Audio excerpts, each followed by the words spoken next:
During May, the Momentum Investments team traveled around the country to reveal our latest secrets that'll help take your business to new heights and future-proof your offering.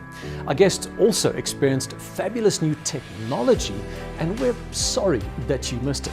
We're so excited about what lies ahead that we felt we should share it with you. We applied for continuous professional development points, so please watch the full session and add your ID or FSP number to the CPD section so we can verify your attendance.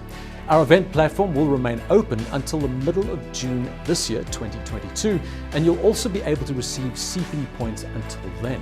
The CPD certificates will be mailed to you after the Financial Planning Institute's accreditation is finalized, and that happens during the last week of June. Please post any questions you have in the question and answer section, and our speakers will answer you. Most importantly though, sit back, relax, and enjoy our vision of the future.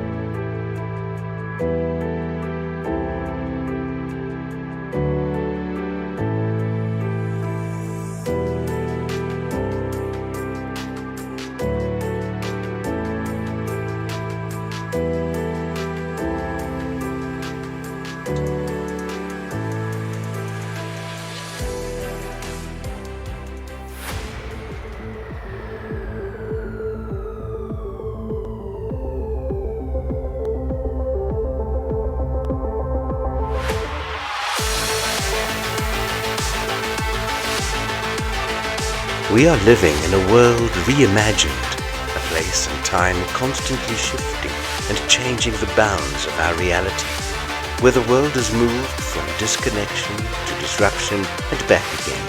Set against this backdrop, it would seem almost impossible to predict the future, to see what lies over our horizons, and to plan for our tomorrows.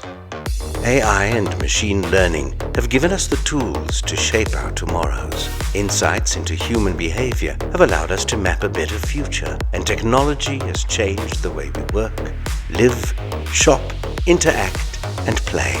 But the world still needs one simple constant. Each and every one of us craves one thing that can never be replaced by even the smartest of technologically driven solutions: the simple joy of human contact. We need people to guide us, to teach us, to help shape our thinking, and ultimately to make our human experience more human. Welcome to your journey into a roadmap towards future-proofing your investment success.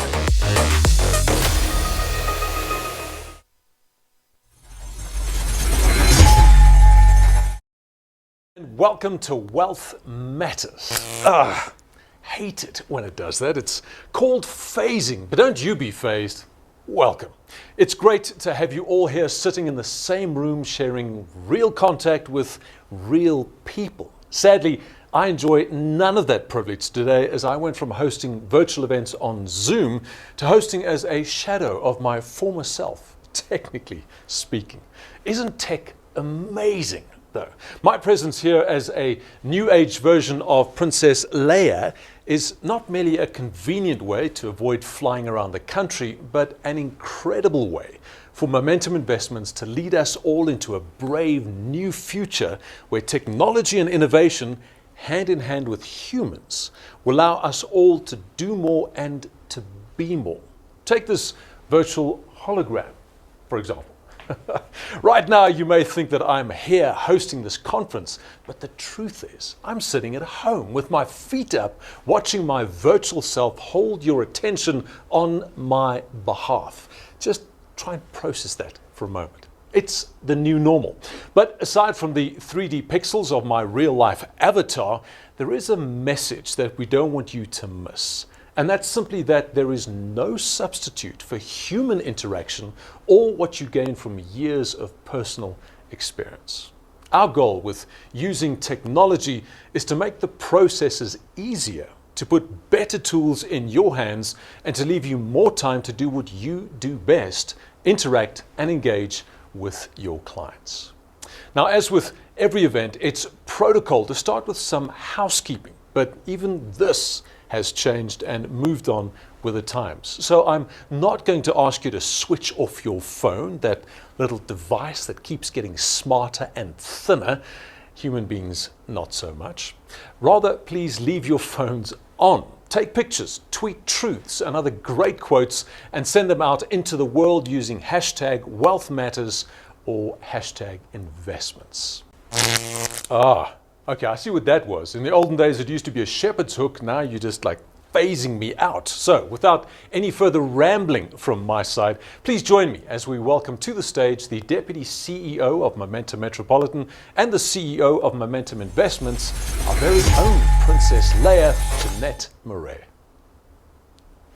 Oh, Jeanette, welcome. I wasn't expecting to see you like this. You're not in my house somewhere, are you? Because that would be very awkward. I'd have to get out of my pajamas quickly. No, Michael. Like you, I'm here through the magic of technology. Today is all about the power of technology that has changed the way we need to imagine our futures.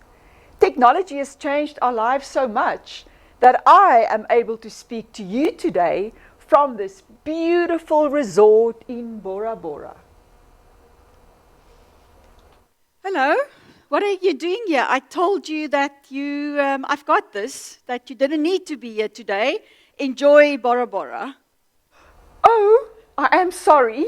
I didn't get the memo. I will go now. Afternoon, everybody. It really is amazing to have all of you here. And you will hear this from me and my team hundreds of times today, just saying thank you for being here in person. As you can see, technology is great, technology is powerful, but I think we all agree that nothing beats the opportunity to spend time together. Nothing beats the opportunity to have this conversation, to have a nice gin or a drink afterwards. So we do want to invite you to spend the afternoon with us, enjoy every minute. I know, and this is our fourth and last event of the kind that we've had this over the last week and a half. And I know that when you got the invite, you probably thought, what on earth is Momentum going to do with me for 4 hours? Well, I can trust you. When it's all over, you're going to say, what? I can't believe that was 4 hours. So please stay with us. Also, specifically, to not miss Mike Stopford, our guest speaker right at the end. Mike is amazing, and I tell you, I've listened to him for 4 times now, and every time I learn something new. So from my side, really thank you. My team and I love having you here. And for us, to make it personal, we've said often in our engagements with you that for us at Momentum investment is personal. And I think nothing beats that opportunity to build these relationships, not just between ourselves and you, but also with your clients. So my topic today is really all about a value proposition in a disrupted world. I'm not going to really talk much about Momentum or about us, but actually want to just leave you with a few thoughts that I hope will make you think. Think about the world differently. Think about a disrupted, different world, and maybe leave you with some ideas of how things could change and what we all need to adapt to. Now, I suppose right now, you're probably doing roadshows with everybody, and everybody's starting with COVID. Everybody has something to say about COVID and the effect and the impact that COVID has had on all of us and on our world and how we have set ourselves up. I only want to touch on that briefly. The first one is we know how it completely disrupted global economies around the world. I think, in fact, if I think back, the last time we saw you, I was in the room with all of you, was in late February 2020. Little did we know what was waiting for us. And yet here we are, back together again with lots of tales to tell about how we were holed up in our homes and how things have changed for us. But I think let's use that today as a springboard for where we go. What's more important for me is the fascinating change that we all were forced to go through. Things that maybe 2-3 years ago we were thinking about. I'll share with you that with my commute to Centurion and to Joburg every week, I had all the technology set up in my home. I had it there for 2.5 years. I never switched it on because I was on a plane on a Sunday night, every night of the first 2 years since I've rejoined Momentum, and back every Friday night. And then COVID hit. And suddenly I have this choice. I can work from home in Cape Town. I can travel. Often I travel to Joburg and then I sit in the office there teaming or Zooming with my team that's kind of in Pretoria. But how completely have our lives changed? And I think for me, it is also that our clients now suddenly think differently and expect us to do business with them in a different way. Digital disruption, reshaping client expectations. And it is an absolute fact that clients now expect us to do business with them differently. And again, could you have imagined 2 years ago that you could actually sit and have an elderly client and actually do a Zoom meeting with them? Like never even contemplated that it was necessary. And yet today, they also want and expect us to do business with them differently. This is an interesting reshape of client expectations. And there's a report, a World InsurTech report, that actually has come out every single year for, I think, 13 or so years now, that have actually shown that clients' willingness to buy insurance directly from a tech company, an InsurTech or a fintech company, not an insurer, have actually increased from 17% in 2016 to 44% in 2020. Now, if that is not a threat to all of us in this room today, then I don't know what is. It's a threat to you because it means that your client is actually willing to at least think about buying insurance from Google, not even an insurer, or Amazon, or whoever comes up with these opportunities. But it's also as much a great threat to us and our existence, for our partnership, but also for where we're going to find our clients in future. Investing trends are very, very different. Right now, every single asset manager in South Africa is having what I would call a little bit of an existential crisis. With the offshore limits having been increased to 45% recently, all of us have to think very hard and very carefully. And I would challenge you to think and ask those questions from your asset manager. Thinking about how are they going to manage the 45%. It's one thing to kind of outsource 25% of your assets to someone else. It's another to have your own presence, your own capabilities to manage those assets. And I can tell you now, it's a big crisis for all of us, figuring out how best to cater for that need. That just makes your lives, your worlds, more complex. In the past, you needed to more or less worry about 1,300, 500 unit trust funds in South Africa. Suddenly you have a choice of 40, 50, 60,000 unit trust funds to choose from because the world is just completely open to us. But the one that I thought I'll have a bit of fun and spend a moment on, and I have a complete millennial as an assistant to help me with my presentation, and then she put this up and she said that one of the trends I have to talk about is the fact that over $500 million has been invested in real estate in the metaverse last year. I had to go Google metaverse. I felt too bad to ask her what it was. And then luckily a week or so later, there was actually a whole carte blanche program on the metaverse.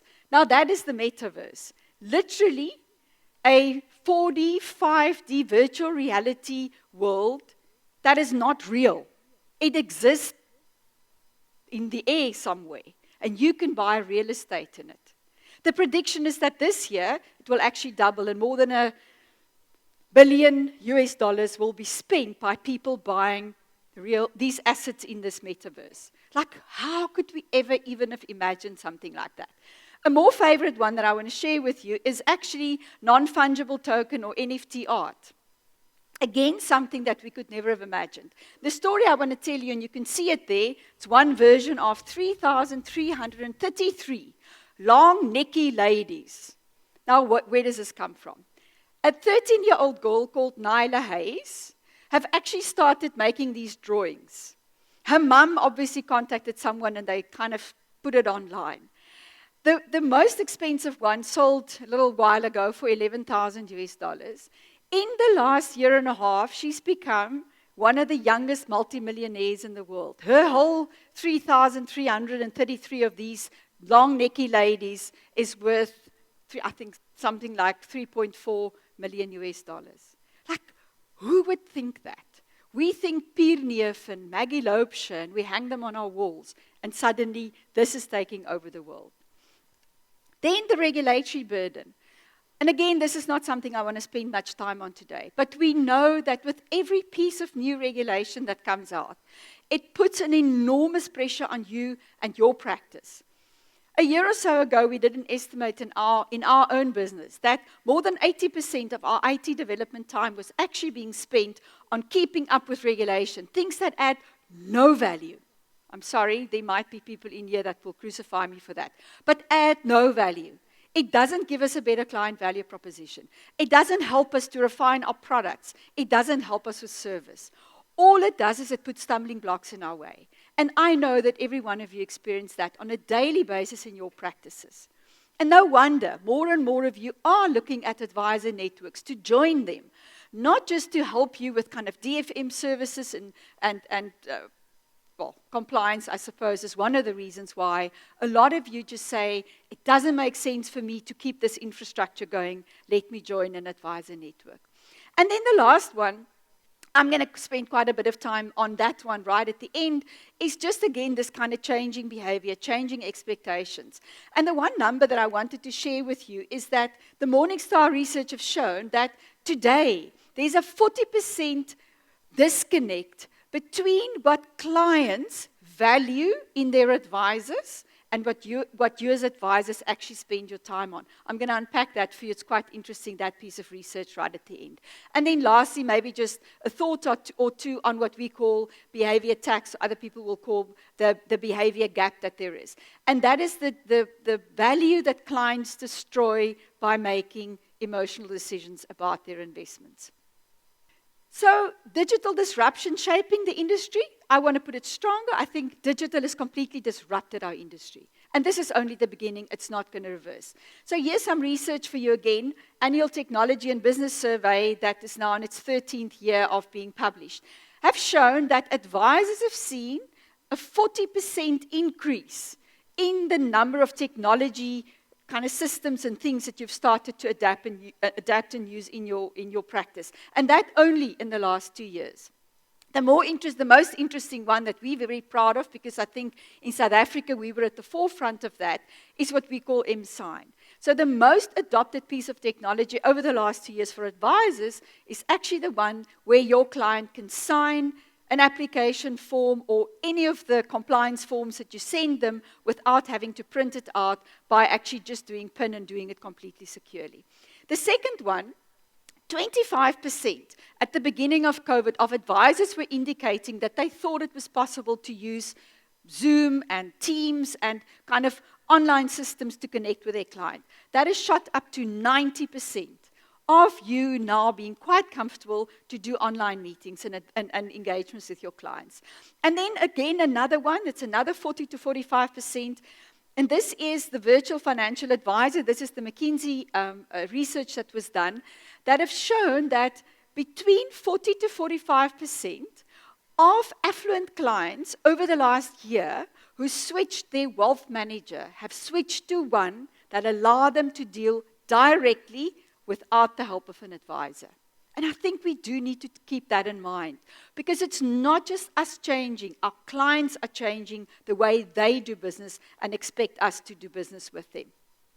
This is about you. This is a piece of research that was done, Kits's report that was done actually in the UK and in the US, and it have actually looked at how advisors spend their time. Now, it might not be entirely true for how you spend your time, but let's just go through it. The average time that an advisor spent on admin and other tasks, 40%. Only 10% on investment management. That is quite a worrying number, especially if I show you later what clients are expecting from you in terms of that role. Client activities take up 50% of an advisor's time across many, many practices. But of that 50, only 30% is spent on physically meeting with clients, and the other 70% is spent on preparation. Now, again, if you look at that, you don't even see space there for you to deal with your people, to build a more sustainable practice, to grow your practice. It seems that all the time is literally just spent on a lot of administration and not so much on being able to be in front of and meet with your clients. However, just kind of think about it a little bit differently. And this is a piece of research that was done in the US, and it's called the US Advisor Metrics Report, which actually interviewed what they call heavy technology using advisor firms, and have looked at how they spend their time. They took what you can see on the left, and they tested that with heavy technology users. And these heavy technology users have actually reported that they now spend 34% less time on resolving client queries, because actually clients are able to resolve it themselves. 24% more time for practice management and growth of your practice, and then reported double the average assets under management. And interestingly, most of those assets came from existing clients, because it enabled the advisor to spend more time on the stuff that you really care about, being the opportunity to meet with and get to your clients. So what could technology help you do? Focus on financial advice, help you run a far more sustainable and scalable practice, and then lastly, it even enhances your client experience. Because actually, gone are the days when your assistant in the back office need to spend hours filling out forms and following up on things. If it's straight through processed, not only is your client experience much better, it leads to a saving in cost and definitely a saving in time for you. Now this, you know, is the message that every single wealth manager and asset manager always give you.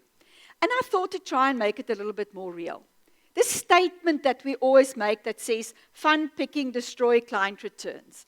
Is that even true? So what we've done is, we took the Momentum Wealth platform, and we looked at the returns of advisors. So we took every single advisor practice, and we plotted the returns that advisor practices got for their clients over the last 10 years on our platform. And here's the scary number.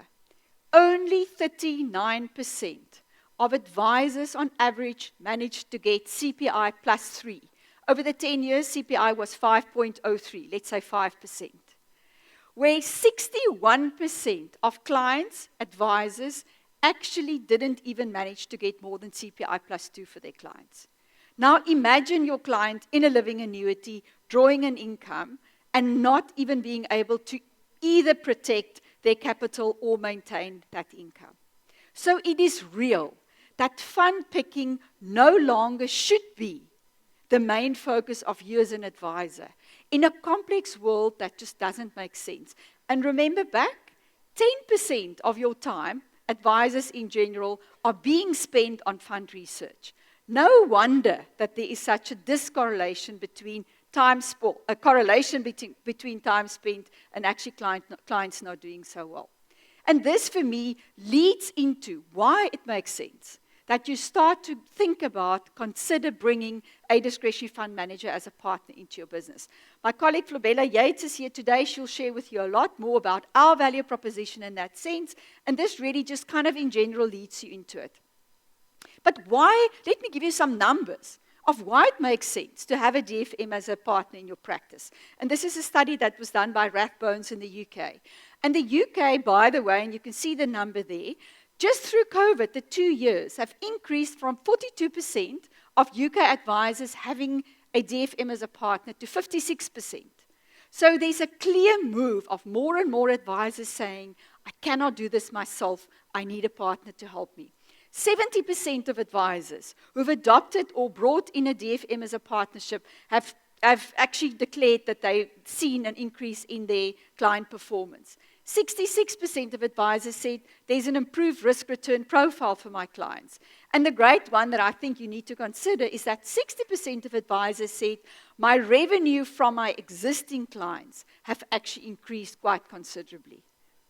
So those are the numbers if you need to kind of see them. But why does it make sense to have a DFM? Well, they help you to navigate this complex landscape. It's all they do. Their role is to research, to bring together all of the research to help you navigate this very complex landscape. Client and advisor outcomes, diversified portfolios, and portfolios tailor-made for you and your practice, your clients and your client needs. It's not just a one-size-fits-all approach. Reduced risk the advice risk that you reduce in your practice by bringing a partner like this into that practice is indisputable. And then lastly, more and more, it becomes far more of a business partnership that help you run a better practice, that help you with that development, that help you with compliance, practice management, and so forth. And then I want to get to the favorite part for me of my presentation, and it's the one that says, not only do we believe fund picking per se destroy value, but also this, what we call the behavior tax. Behavior tax is simply the difference between the returns you could have had and the returns that your client did get because of emotional decisions that they've made, and especially in times of turmoil. And Himne Landman, my colleague here, will share with you a lot more about how to use data and how we can support you by using data and share some of what we've seen on our platform over the last 2 years. But if you do yourself a favor, this is a fantastic, really, really fantastic report. In fact, a month ago, I had a 22-minute interview with Ryk van die Kerk on MoneyWeb on this very topic. And I was overwhelmed by the responses that we received from people. We have the recording if you're interested in it. But literally what it is all about is simply those decisions that gets made by clients. And here, unfortunately, I have to say, and their advisors. On our platforms, clients don't deal directly with us. They deal through advisors. So if we saw these kinds of behaviors, advisors were part of that. It's called the Momentum Sci-Fi Report. Have a look, search for it on our website. It is fantastic. It's 40 pages, but I promise you, it's one of the best reports on client behavior that I've ever read. But let me tell you the story here. So really what it says is, and we've used the research and the data to construct what we call client archetypes or client kind of personality types. And there's 4 that I wanted to share with you. And the numbers you see there are the behavior tax or the reduction in returns that these different clients have actually experienced throughout the COVID period. We have the avoider. That client has got a very low risk tolerance, so they really do not have a lot of exposure to high risk assets. But you will see that they act out of extreme fear the moment that they see that there's any volatility in the market. And that cohort of clients have destroyed 1.1% of returns just in the year of COVID. Quite a kind of a high impact. Anxious client. The anxious client is the one that's fearful. And they will specifically, so they have access or they have exposure to more risky assets, but what they will do is the moment they see any form of prolonged underperformance, they have an extreme reaction to that. They destroyed 3% in 1 year, 3% of returns by actually doing switches right at the wrong time. It gets worse, unfortunately. The assertive client is the self-confident one. He's the one that believes that no matter what happens, they make the right decisions. They're also the ones that's less likely to actually follow the advice of their advisor, so they're probably your nightmare client as well. 4.1% of returns destroyed on the Momentum platform by these clients over that year. And then the last one is the market timer, all of our worst nightmare. Why? Because this behavior perpetuates. They follow the top performer, they switch out right at the bottom. And what's the worst of this? No one ever have the confidence to switch back in after a bad experience or at the bottom of the market as we should. And you can see 5% of these returns that's been destroyed.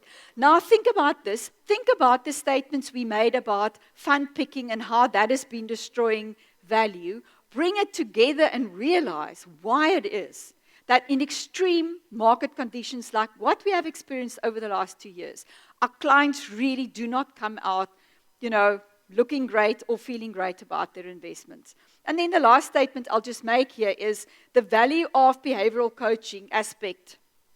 That is the role you play.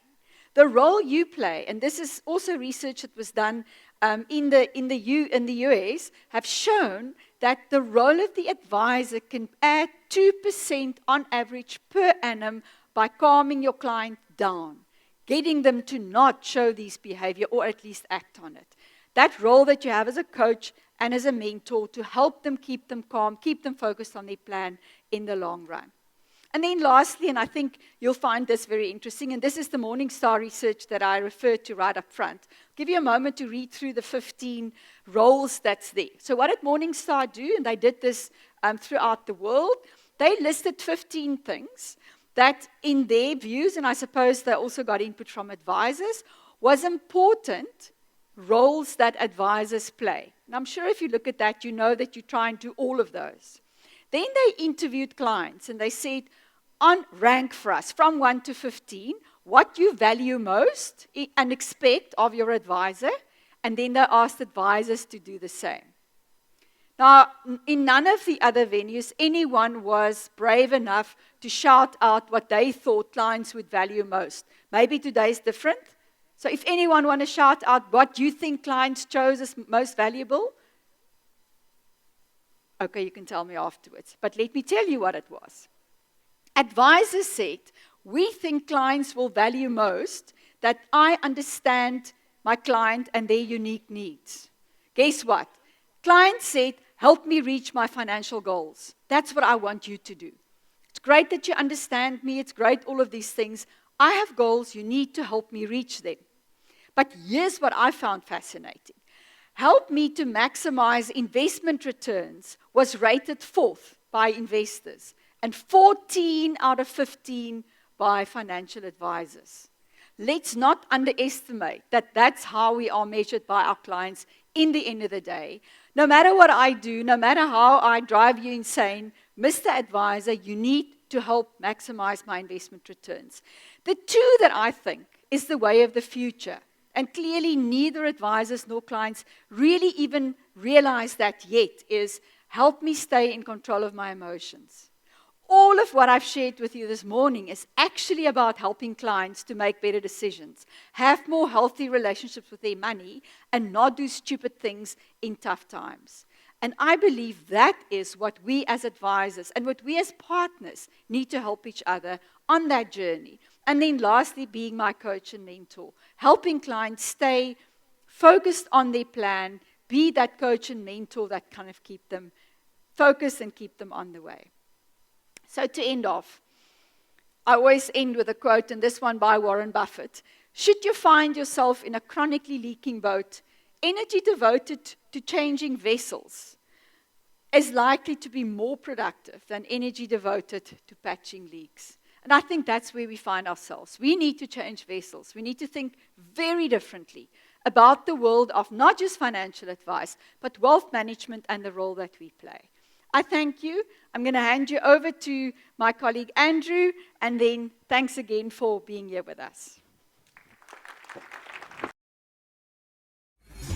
Thank you to Net. It is, as always, reassuring to know that the hand on the rudder remains firmly fixed on the horizon and that you and your team are constantly adjusting course to make sure that even as the world shifts and changes, Momentum Investments is constantly adjusting course to keep the ship heading in the right direction.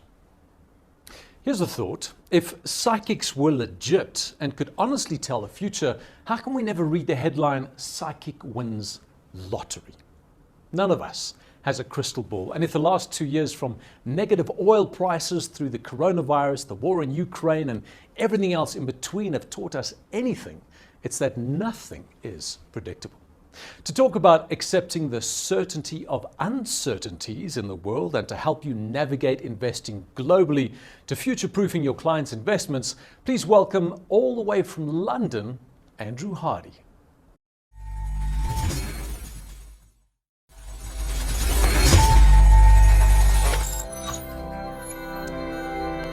Good afternoon, everybody. It really is a pleasure to be here in person, especially in glorious Cape Town. Thank you all for joining us today. Uncertainty is, of course, all around us at all times, but I can't think of a more important time to be discussing how to navigate it within client portfolios than now.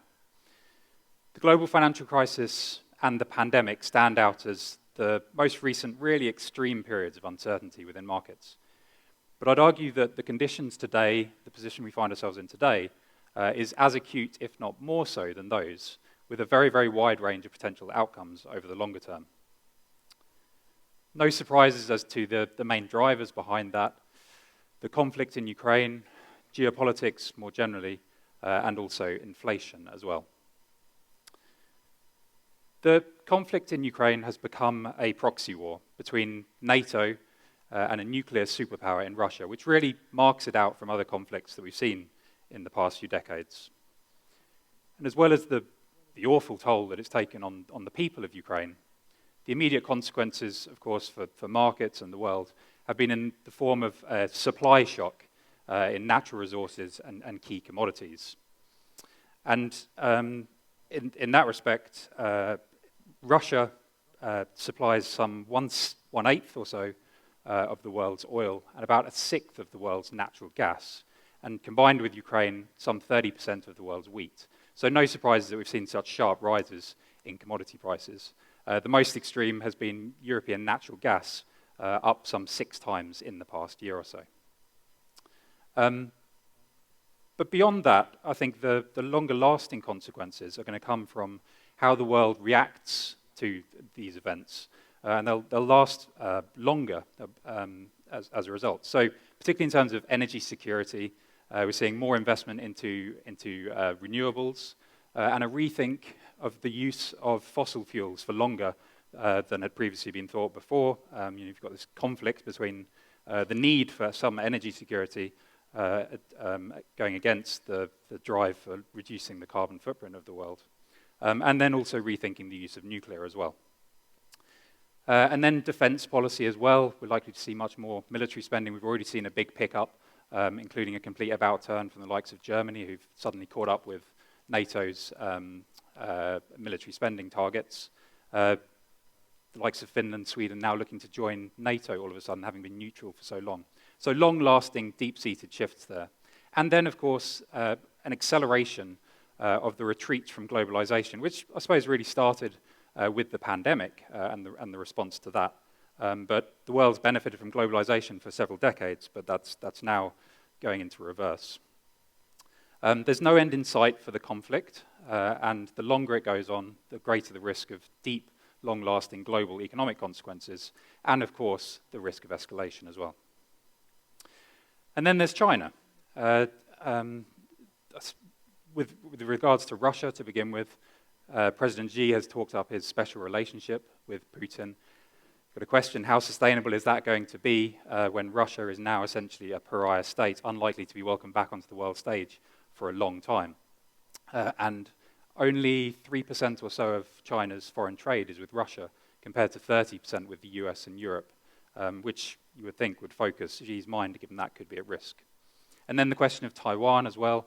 The Western response to Russia's action probably delays any chance of action by China in terms of seizing Taiwan, but that risk does continue to linger.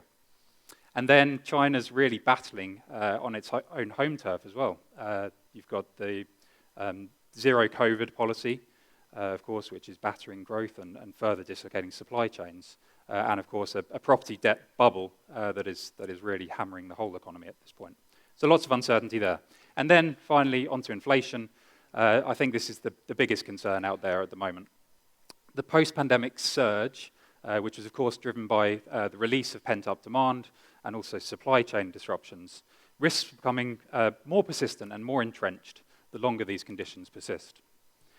Consumer price inflation is above 7% in many major economies around the world, at multi-decade highs.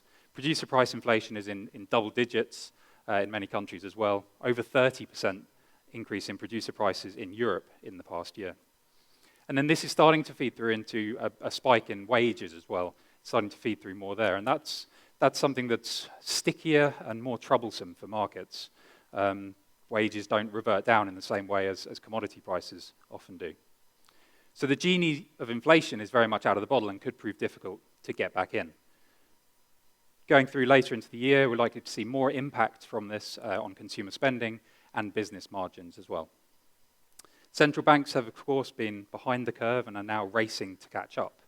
And although there's a lot of tightening ahead, priced in already, rates are still very low in a historical context, and real rates are still deeply negative, adjusted for spot rates of inflation. So there is the risk that markets and policymakers are still underestimating the need for further tightening ahead, which could have grave consequences for markets and, of course, increases the risk of a hard landing from this point. So all very gloomy, but ultimately it's a very difficult environment, and as I said, a very wide range of outcomes from here. And it's a very different environment from what most people have experienced over the course of their careers and what we've seen over the last few decades or so. So no surprises that we've seen such volatility in markets in recent months. This is a proprietary market turbulence index that we create, which estimates risk aversion within markets based on a variety of different indicators. And you can see there was a big spike, as you'd expect, around the time that Russia invaded Ukraine earlier in the year. And it's picked up a bit more since then, since we last updated it, but still well below the levels that risk aversion reached during the height of the pandemic, when you had much more systemic risk back then. Recall that there was a week or so in March when Treasury's liquidity pretty much dried up. We haven't seen that this time round, but we have seen a pickup in volatility. I'd argue it's been quite measured and reasonable, actually, given the circumstances. And I'd also argue that it's probably likely to stay pretty elevated throughout the rest of this year and potentially beyond. But the question I'd like to ask at this point is, what should investors and their advisors do about this? My answer would be prepared. Rather than trying to predict the future and not expecting surprises, be prepared for surprises. I think this quote sums it up quite well. As human beings, we're not wired for randomness. We can't process the millions and millions of different scenarios that can come to pass. We try and bucket it into a few different scenarios, reflation, stagflation, whatever it may be. But the reality is surprises happen, and much more often than we like to expect, actually. And it's these unknown unknowns, such as the examples shown here, that actually do the most damage to portfolios and cause those sudden shocks in markets. But an interesting thing to think about is, even if we had perfect foresight and saw all of these things coming, would we be able to profit from it in portfolios? Would we have expected that in the year when Trump got elected, or well, in the few months thereafter, that the US market would go up some 20%? Certainly wasn't what people would have expected prior to his election. Or indeed, in the pandemic year, when the world economy literally shut down, the global equities would return 16%. I think not. But what I'd like to do is extend that thinking to market pricing. Theory goes that all information is instantly assimilated into market prices. But the reality is, we can't predict the future. It's very uncertain. And that gets reflected in what is discounted by markets as well. What we see here is the forward market expectations for Fed funds in the US, shown by the grey lines there, at various points over the last couple of decades. So the grey lines are what the market's pricing at that point from where it starts, and the red line is what actually came to pass. And so what this clearly shows is that the market has been pretty much completely wrong over all of this period, particularly that kind of 2010 to 2020 or so decade, when it was predicting a lift-off in rates, quite a material one actually, which never actually came to pass. And this is in an instrument which is arguably one of the more easier ones to forecast, especially in this era of very heightened central bank guidance. So then what are the chances that today actually the market is severely underestimating the need for further tightening ahead? But what I'd say that we should do actually is focus on what we can control and actually remind ourselves of the rewards that come from uncertainty. Here we see the US market return over the very long term back to 1900, so 120 plus years. It's shown on a log scale because otherwise the compounding distorts the graph too much. So what you're left with is the line showing the average rate of growth over that period. This is in real terms as well, so already adjusted for inflation. It just shows you how incredibly lucrative investing in US equities has been and how very well compensated investors have been for sticking with that for the long term. Spot the crises there, Black Monday, the oil shock of the 70s, the pandemic, the financial crisis. Yes, you can just about see them, but they're tiny blips and the market recovers pretty quickly from there. So with that sort of information, simple as it may be, and as I'm sure you've heard similar many times before, but surely the burden of proof on why not to stay invested in that must be massive. But the biggest challenge that we face ourselves and you face daily is maintaining a long-term focus and fighting those behavioral biases that Jeanette referred to. But if we can, then the wild swings in markets, in greed and fear, can be used to our and our clients' advantage. I'll just touch on a couple of examples quickly of how we've done that in our portfolios at MGIM in the UK. Here's one from the pandemic, where the red line here is US nominal bonds, the blue line is inflation-protected bonds, or TIPS. In the space of a few weeks in March 2020, inflation-linked bonds underperformed nominal bonds by 10%, a massive figure for fixed income investors. And at that point, TIPS were implying that US inflation over the following 10 years would be just 0.6% per annum, far, far, far below long-term history averages. We thought that was far too pessimistic. The pandemic would clearly end at some point, and especially once you saw all the massive, massive fiscal and monetary stimulus being thrown at the problem, we felt it was likely that inflation would actually be quite a bit higher. That, of course, is what has come to pass. But in the course of 2020, after we shifted a lot of our government bond exposure from nominals into TIPS, those TIPS performed very well, outperforming nominals substantially, and that's actually continued beyond the end of this graph in 21 and 22 as well. But then, moving on to another example, the global universe is huge. It's broad, it's deep, it's vast. There's so many different asset classes, sub-asset classes, and different investments to take advantage of. And this is one example of a fairly niche asset class, but one that we think works super well in multi-asset portfolios over the long term. And we've had a strategic allocation to it for many years. Convertible bonds, they're effectively corporate bonds with an equity option attached to them. And the really nice thing about them is over the long term, they've given you something close to equity market returns, but with much, much lower volatility along the way. Again, during the pandemic, they sold off very significantly, more or less falling in line with equities and high-yield bonds as well, and no value being ascribed to that equity option to the upside that I talked about. So we increased our allocations there. We already had some, but increased it materially. And you see, there was a huge recovery there, and actually, it was up 70% from the lows to the end of the year, and ended the year as the best-performing asset class globally in risk-adjusted terms. So a specific example that we took advantage of, but making the point that it's a huge universe, and there's loads of scope to add value through tactical asset allocation opportunities. And then, going a step further, within asset classes as well, using the best specialist managers, whether it's value or growth or equity or credit, large cap or small cap, the best managers active within their asset classes can add significant value in terms of risk-return benefits and taking advantage of that uncertainty within asset classes. This is a subset of the managers that we use within our portfolios. You probably recognize some names, but some you wouldn't hear. I mean, they're often boutiques or more focused businesses specializing in a particular area. We've spent years, decades collectively focusing on manager research. There's no magic formula to finding the best manager in a particular area. It's usually made up of lots of finer differences around firm ownership, philosophy and process, team longevity, assets under management, general alignment, and many other things as well. But they all add up to create that recipe for a great active manager and long-term outperformance. And contrast that with the very biggest shops out there, the one-stop shops who can give you pretty much every strategy under the sun. But what are the chances that, like our best-of-breed approach, that they can be really best in class across all of those areas? I'd say very little to none, actually. And so bigger is not necessarily better, and using specialists like this really help us to take advantage of the uncertainty within markets.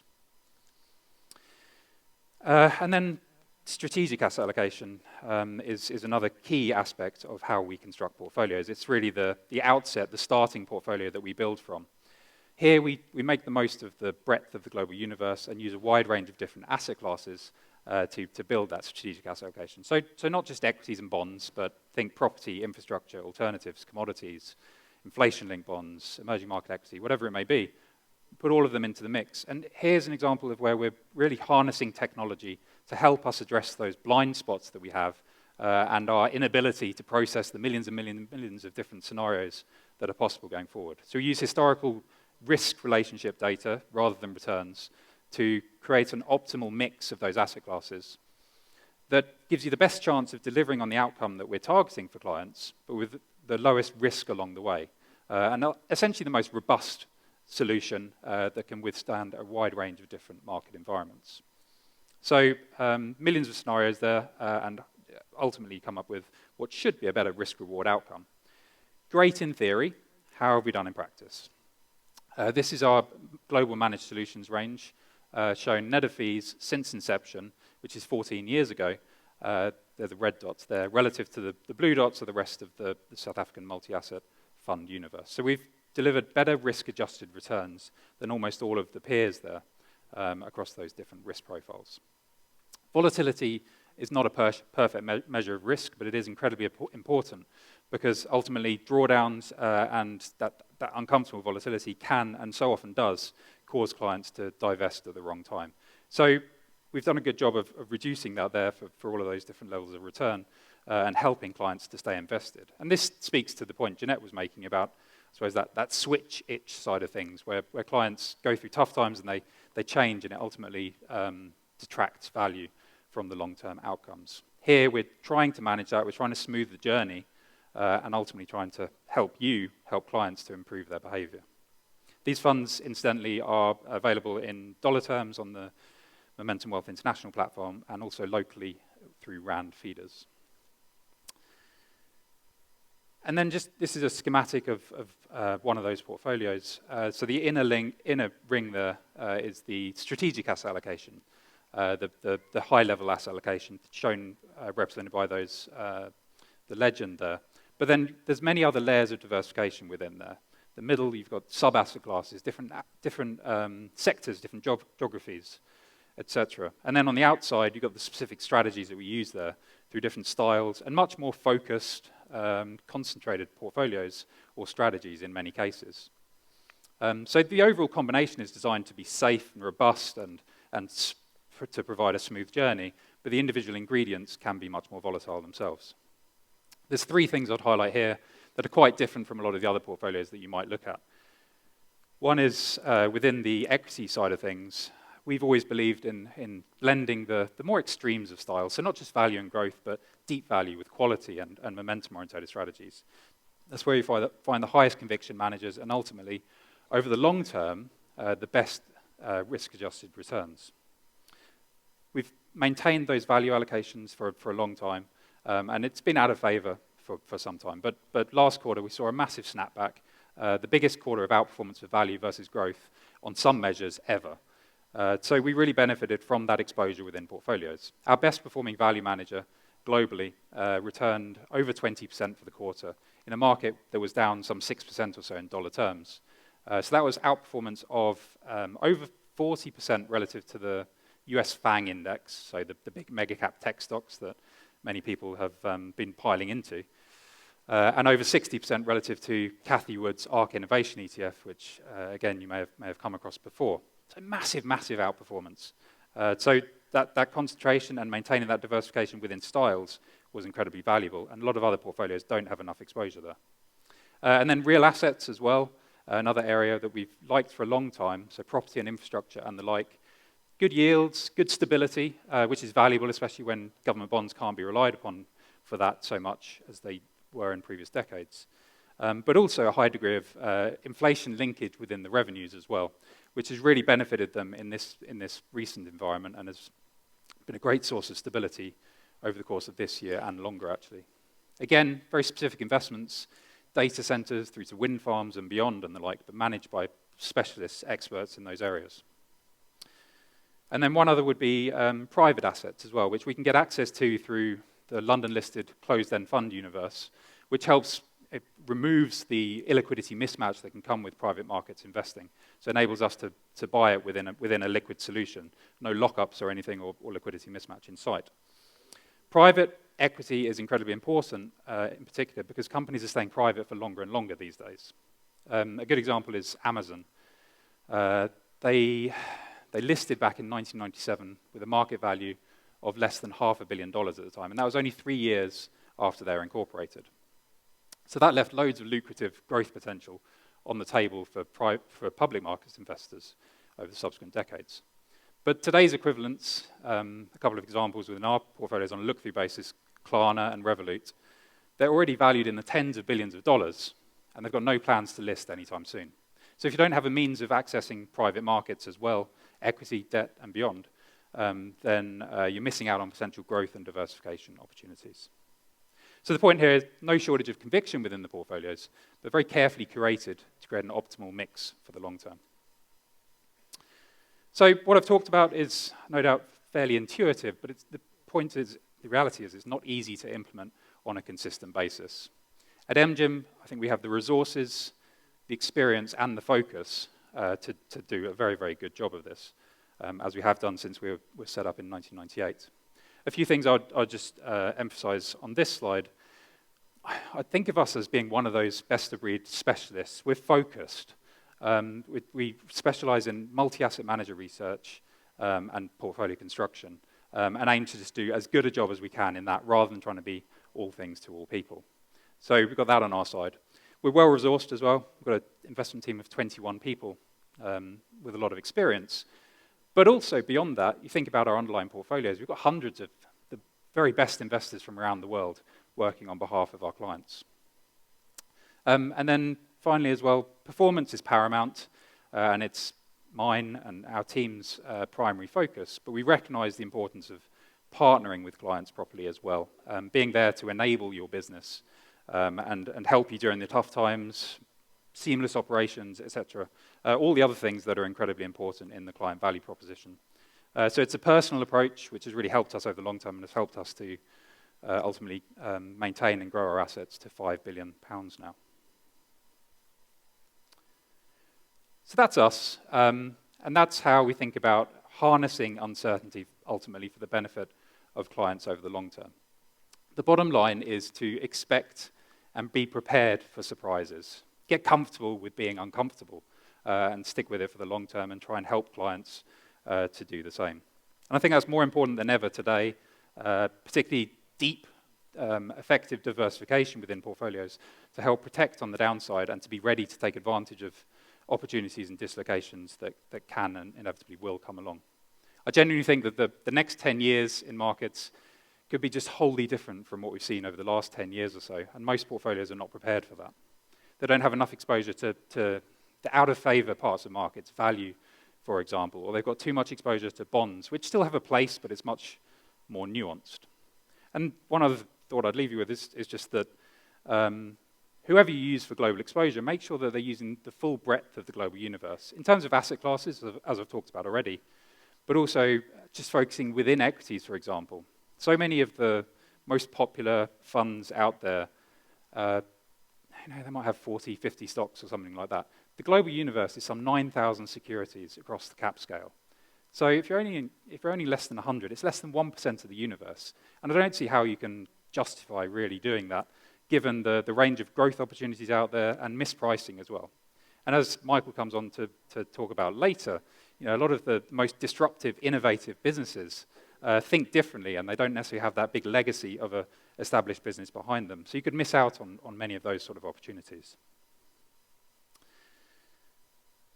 So just to wrap up, and coming back to what I mentioned at the outset, I'd reiterate that there's a huge amount of uncertainty at this point and a very, very wide range of potential outcomes. However, that cuts both ways. At this point, markets are already discounting a lot of the risks ahead. Fed funds are up to 3% or so, or predicted to reach 3% at the end of the year, which is already ahead of the Federal Reserve's own forecasts, and similar across many other countries. Bond yields are approaching their highest level in a decade or so. And the global economy, although buffeted, is actually in very good shape in terms of employment and demand and growth opportunities ahead as well. And I think as we move into the second half of the year, we're likely to see a lot more of that central bank tightening coming through. Inflation could start peaking. It'll remain above average, but could start coming down. And perhaps some of the biggest risks from the war will be diminished as well. Equity markets have corrected massively already, Focusing on kind of the epicenter of some of the issues at the moment, US growth stocks are down 40% from their peak. Last year, that was. Chinese stocks in the last little bit over a year, down 50%. Russian stocks have been completely wiped out and written off. So there's a lot of bad news in the price already. So don't be surprised if actually things end up being a little bit better than expected. Like Jeanette, I'll end on a quote, this one by Niels Bohr, a physicist, who said that prediction is very difficult, especially when it's about the future. I'd argue that today what's called for is discipline and patience, and ultimately staying invested and keeping clients invested. Thank you very much.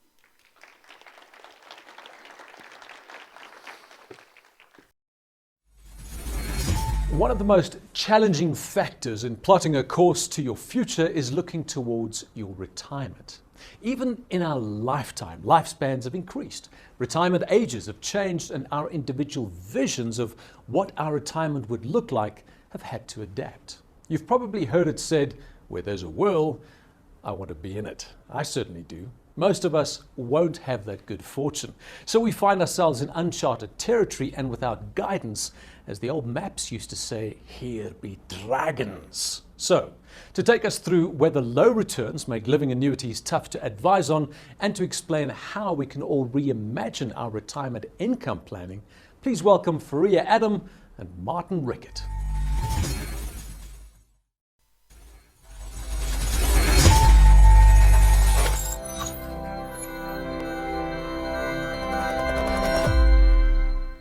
Good afternoon, ladies and gentlemen.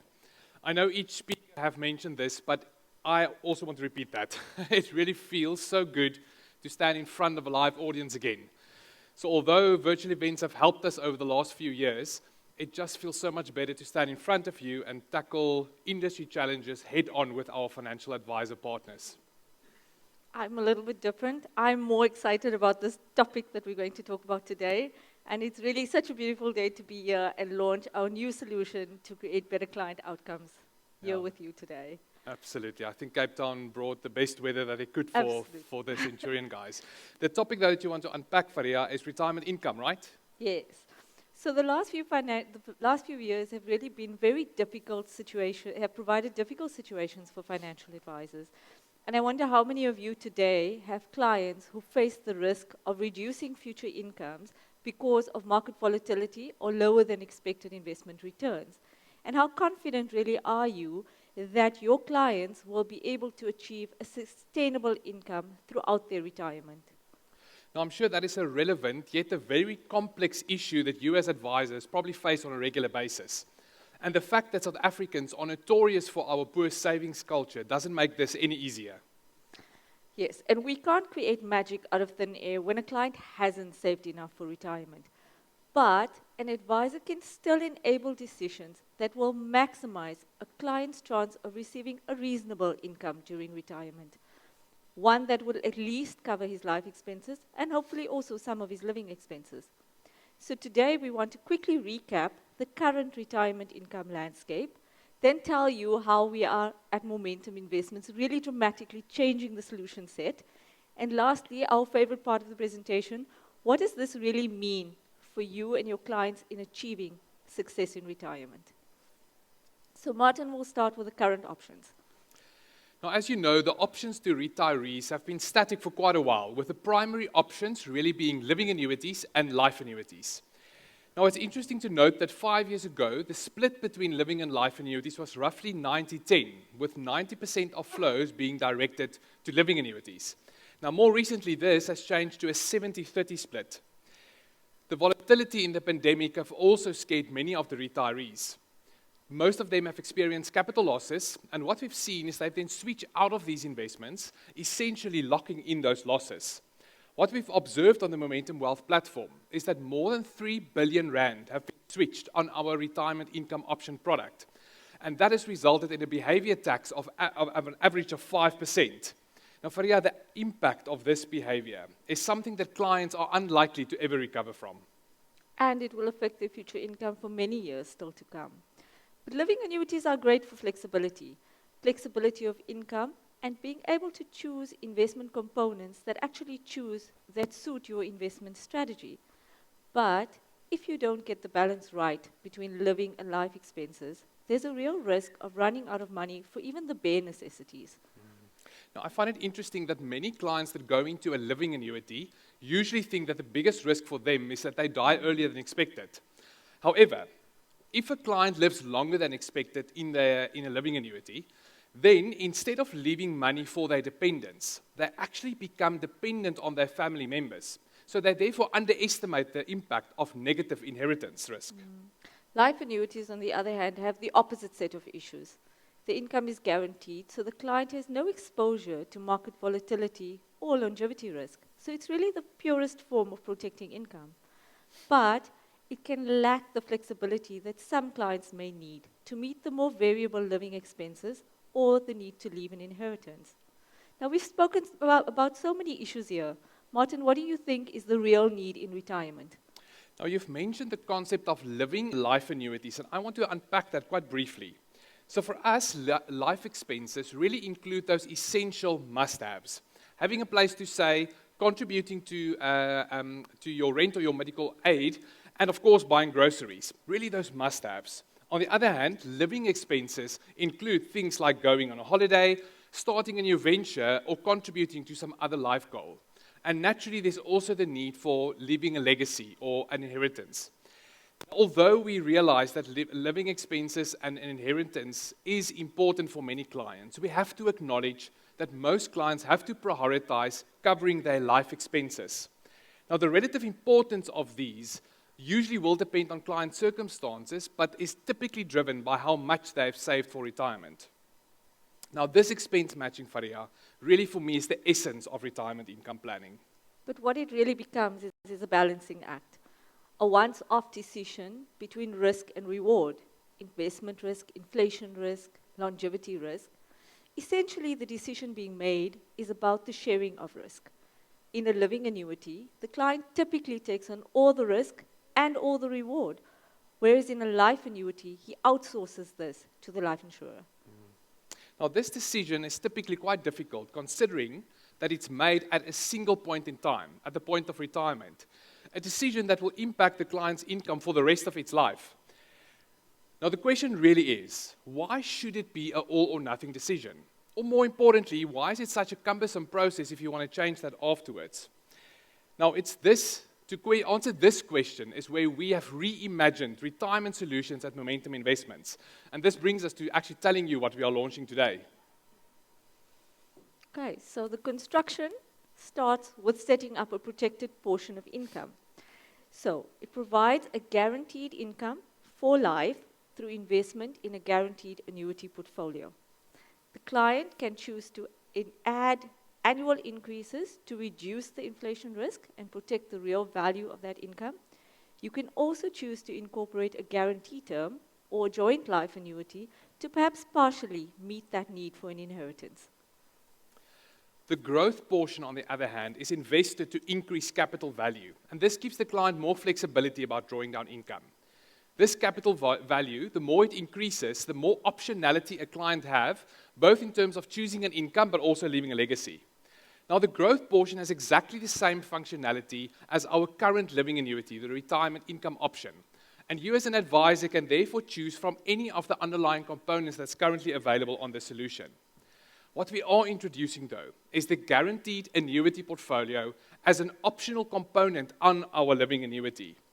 Now, this essentially means that we have reimagined our living annuity to become a hybrid annuity. Suddenly, the balance between growth and protection becomes customizable for each of your clients. And to tie this up with the needs Martin mentioned earlier, the protected portion provided by the guaranteed annuity portfolio is an ideal match for your client's life expenses, while the growth portion in the same construct of the same contract can be used to meet the needs for inheritance and living expenses. So, looking at the illustration here, we really had simplicity in mind when we designed the solution. One contract will include all of the benefits that we have mentioned. That also means that you as an advisor need to follow a single process. On proposals, we've incorporated the guaranteed annuity portfolio, and it will be illustrated as an integrated way in part of the current living annuity proposal that you're already familiar with. The same application form can be used as for the retirement income option, and there's therefore no additional steps or processes that you need to be subjected to. In addition to that, everything will be available online. So you will always have access to easy follow processes, especially when you position this solution to your client. Remember also that guaranteed annuity rates are updated on a weekly basis, and these updated rates will be incorporated as part of the online experience and proposals. Now, we've also included electronic signatures on both new business as well as the switches process to really make maximum use of the ease of doing business. Okay, now for some of our favorite features of the new solution. There are no administration fees on the guaranteed annuity portfolio. In addition, the initial amount invested into the guaranteed annuity portfolio will be included for aggregation purposes. So this means that it can contribute towards reducing the fees that you pay on the growth portion and potentially other momentum wealth contracts. Ongoing advice fees will be paid on the entire contract. That's the growth portion and the initial guaranteed annuity portfolio value. Now, because the protected portion is not a liquid component, even though the fees will be calculated on the combined value, it will actually be deducted from the growth portion. There are also no restrictions on the value of the ongoing advice fees, unless the guaranteed annuity portfolio becomes more than 50% of the total living annuity assets, in which case there will be a cap on the protected portion advice fees, but the ongoing advice fees on the growth portion will always remain unaffected. And in keeping with this principle of one contract, there will be one income paid out to the client. Okay, now that we've actually shared some of the details about our solution, we actually want to unpack a little bit, what does this really mean for you? Firstly, we believe that the hybrid structure is going to produce enhanced advice opportunities in your relationship with your clients. Given that it is effectively introducing a new type of asset class into the structure, there are diversification benefits on the rest of the assets. And lastly, including a guaranteed annuity portfolio inside the retirement profile will increase the likelihood of your clients achieving a more successful, sustainable retirement income. So let's unpack the first one. If you consider traditional solutions, then typically the relationship between you and your client moves towards an end phase the moment that the client goes into the life annuity. That's usually because there's a single point in time when advice is actually required. Now contrast this with the world, where your client's needs can be better met with a blend of a living annuity and a life annuity. Now, in this world, the life annuity essentially become one of many components as part of the living annuity. This will naturally allow you as an advisor to actually provide ongoing advice to your client, either to adjust the income in the return context or to decide how much or when to protect some of your client's income.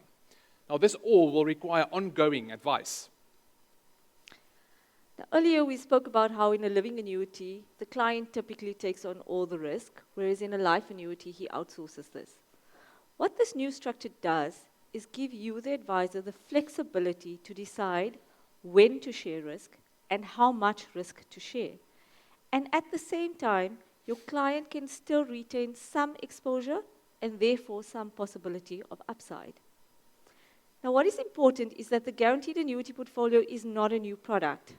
It's an investment component, which means that you get to make these decisions and decide when and how to share risk, not only for new clients or new business, but also for all your existing clients in our living annuity solution. Now, Faria, that is important because it means that for existing living annuity clients, it simply is a switch. It also means that we've removed the pressure for making that decision upfront. And you as an advisor can therefore choose when and how much of your client's income to protect at a time that makes most sense for his circumstances. Another way how we at Momentum Investments make retirement choices so much more personal. And I want to reiterate what Fariaf mentioned earlier on. We've also aligned the advice fees to be in line with this ongoing advice opportunity and the value that you can add as an advisor.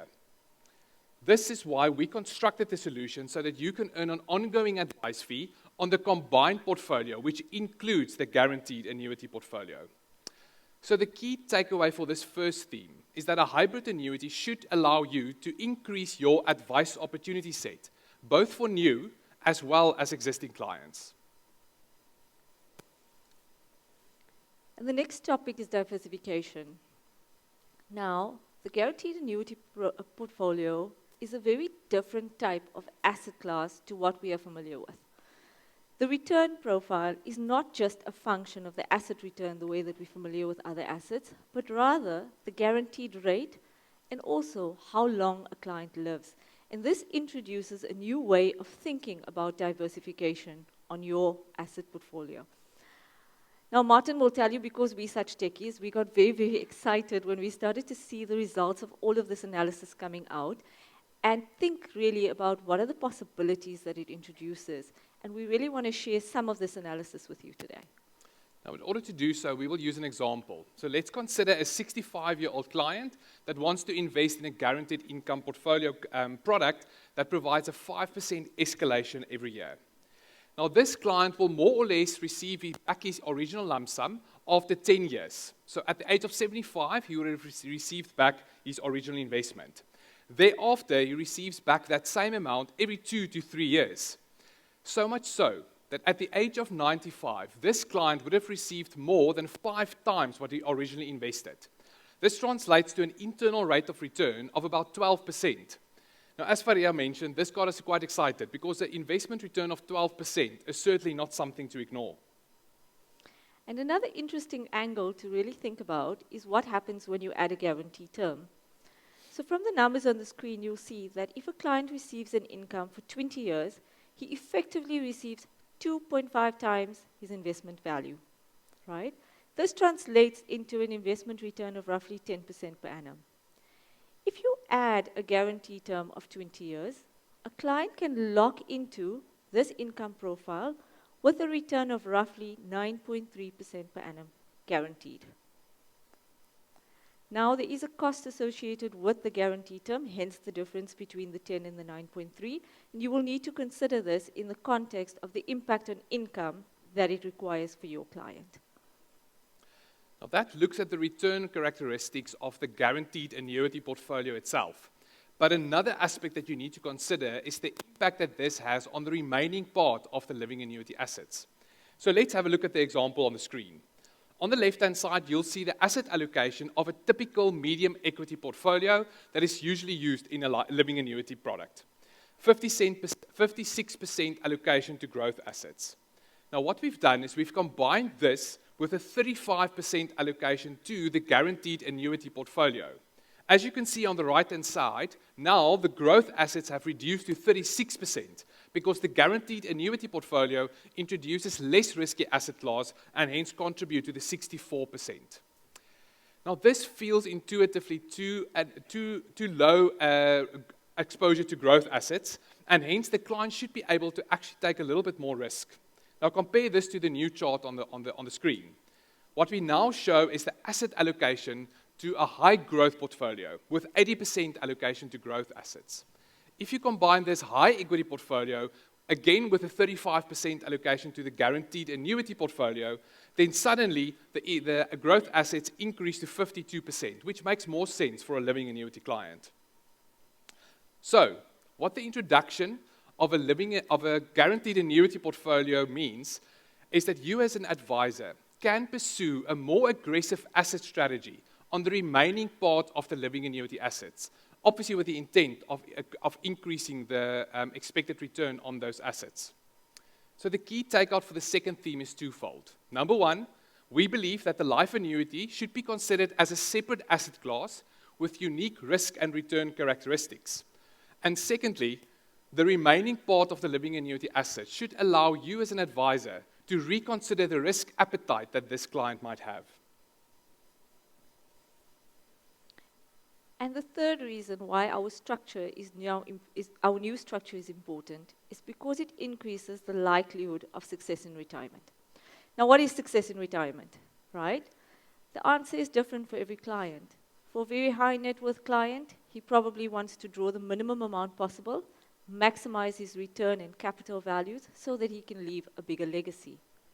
But for most clients, achieving success in retirement means being able to receive their income, increase it with inflation, and never run out of money during their lifetime.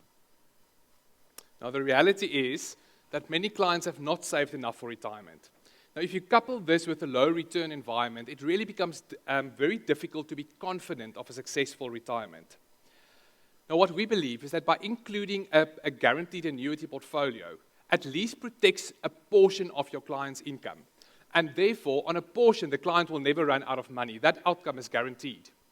So, by introducing a guaranteed annuity portfolio, introduces a floor below which the income will not be at risk. And the analysis that we have done show this very clearly. Okay, now I'm sure all of you expected some graphs in an actuarial lesson. But don't worry, at the end of this, you're going to say, wow, actuaries really explain cool, complex stuff very well. And we always start with assumptions, as you can imagine. So in this case, we have a client age 65 who has 2 million rand to invest into a living annuity. We assume that his income that he required was 7% in the first year, translating into 140,000 rand, increasing at 5% per annum. And we further assumed that 50% of his life expenses are fixed and 50% are living expenses that are a little bit more variable. Now, what you see on the screen now is a gray line that projects this income profile that I just discussed with you. Our marketing actuary, Martins Barnard, then ran 2,000 investment return simulations on a medium equity investment. And what his results showed was that this client can expect to receive his income up until age 83. So that's the green line on the graph, right? Thereafter, the income starts to drop, the yellow line, until at age 89, the income that this client can receive is less than 50% of what he needs, which means that he cannot even cover his basic life expenses. And this is a typical example of negative inheritance. Now, the next graph will show you what happens when you incorporate a guaranteed annuity portfolio. Now, this inclusion of a 35% again allocation to the guaranteed annuity portfolio essentially had two impacts. Number one, as you can see, instead of the income starting to reduce at the age of 83, it now only starts to reduce at the age of 94. And hence, it gives the clients a few more years during which he will receive his required income. Secondly, you will also notice that the top line doesn't have a red line. Now, that means the income has never reduced by more than 50% of what the client requires. More importantly, though, he was always able to cover his essential life expenses. Now, Faria, by including a guaranteed annuity portfolio does not mean that the client will never experience an income reduction. Unfortunately, there are always scenarios where a client hasn't saved enough, and that income reduction is probably inevitable. However, what the guaranteed annuity portfolio does do, it introduces a floor below which the income of the client will not be at risk. And depending on the scenario, it can also extend the time before this income reduction actually starts. Okay, piece of useless information. The Lithuanian flag is also red, yellow, and green, but this is not it. This is actually the result of all 2,000 simulations that you see. And really what is important is that the green shaded area represents all those scenarios where the client would have been able to meet his required income. So it's the safe zone. The yellow area is the be careful zone because the client's income starts to drop. It's more than 50% of what he required, but it's less than 100%. And the red area is your danger zone. That's the area where the client's income has dropped to less than 50% of what he required in the scenario. Now, what this is really showing you is the risk that is inherent in any medium equity scenario. Now, the detail of these graphs are not important in this actuarial lesson, but let's compare the two graphs. The second graph illustrates the impact by again including a 35% allocation to a guaranteed annuity portfolio. As you can see, the green area has become bigger and moved to the right. However, more importantly, the red area has actually shrunk. Now, what this means is that for this specific client, by including a 35% allocation to a guaranteed annuity portfolio, has resulted in this client earning an 11 years additional income before his income starts to reduce. Now, ladies and gentlemen, you might be asking at this stage how you will actually interpret this for your specific client's circumstances. Now, Momentum Investments will continue to share thought-provoking analysis where we will illustrate the impact on different scenarios and different clients' circumstances. Please look out for this as it will assist you in understanding the impact on your clients better. To summarize, Momentum Investments is bringing out enhancements to our existing living annuity solution through the inclusion of a guaranteed annuity portfolio as part of its construct. Now, we've spoken a lot about the guaranteed annuity portfolio, but Faria, I am interested to hear what's your views on what are the key differentiators of this solution, especially if compared to other providers. Now, every time I talk to people, I see different light bulbs going on, even in my own mind. So I'm going to limit myself to picking 3 favorites. And the first thing is that it is one unique solution and not 2 separate solutions. So what that allows is for an advisor to give holistic advice, really, on balancing of risk, on enabling diversification better, and our structure enables the advisors to actually be appropriately remunerated for this. A second important thing for me is that we have excellent guaranteed annuity rates, and we've illustrated the impact that this can have in the solutions that we've shown. And the third one is really that we've incorporated the guaranteed annuity portfolio into all the existing processes. It's not new processes. And I think that this is really going to make it so easy for people to use and to understand. And I guess I actually want to challenge all of you there today by saying that if a living annuity solution does not offer you the ability to protect some of your client's income, then the question you should be asking yourself is, why are you using it? Because the Momentum Living Annuity, which is our retirement income option, will offer you the option of protection and growth and be really the best solution for your client throughout that retirement journey. Now, we've waited until our visit in Cape Town before we launched this product. So the exciting news is you can access the guaranteed annuity portfolio today on Momentum Via. You will have access to the guaranteed annuity portfolio proposals as well as the online new business process as part of the standard retirement income processes. Please speak to your team of amazing investment consultants as they will have all the additional information that you will require.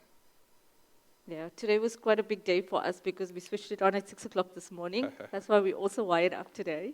But please come and chat with us, and we are really looking forward to a partnership with each one of you as together we help your clients to achieve their financial goals and achieve retirement success. Thank you very much. Thank you. Thank you, Faria and Martin. In fact, that sounds like a drink. I'll have a Faria martini on the rocks, please. Imagine. The theory is solid and the course is set, but to get to our destination, we need the tools to navigate by, our virtual and technological compass, if you will. Right now, I'm sure that you are all ready for a quick comfort break, so we'll take a short breather now and be back for the next stage in our journey.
Welcome back, everyone. Shish, I thought it was only my wife that could see through me, but I'm gathering the entire room can too.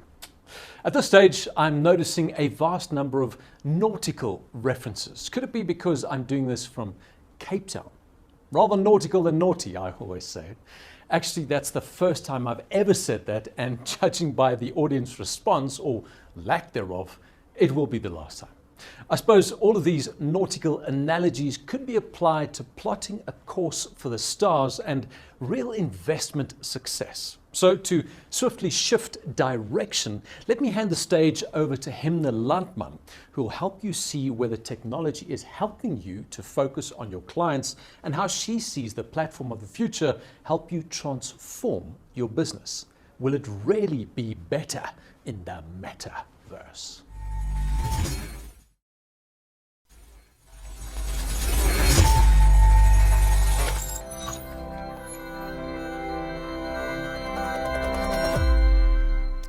Sometimes it takes having the world turned upside down to better understand what it should look like, the right side up.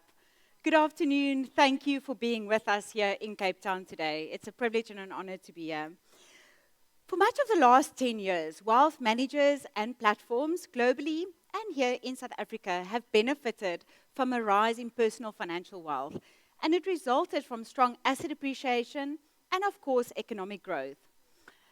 But I think it's fair to say that businesses like us as a platform and our industry specifically haven't been required to invest as significant amount of capital in our own business as did some other industries. But today I'm here to talk to you about how in this world in which we live today, no industry escapes disruption. And we believe that as advice businesses and as a platform business, we need to be well prepared and ready to respond. And I'd love to share some insights on how disruption, if responded to adequately, would immensely benefit your business, your clients, and our industry as a whole. Now, I'm first going to start with some interesting background and a few figures. So today, 2/3 or almost 2/3 of the global population have access to the internet. And if you look at the little round graphs, it shows how the number of internet users, mobile phone users, and active social media users have, during the first 12 months after the start of COVID, grown by faster or by more than the global population. And these numbers, of course, continue to rise.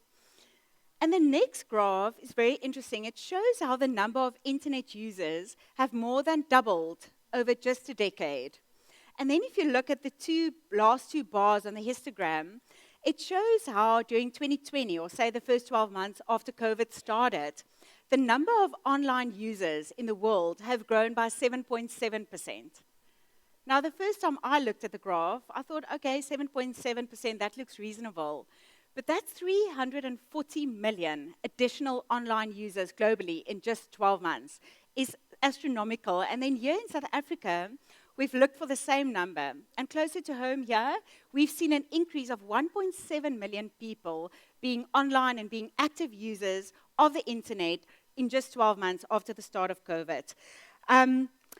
So what I want to ask you today, I want to ask a question to the audience. In South Africa, how active do you think we are online as South Africans? So if you have to take a guess, so active online users between the ages of 16 and 64, how many hours do you think we spend on average online every day? 2 hours, 4 hours? Someone maybe wants to venture a guess? 5?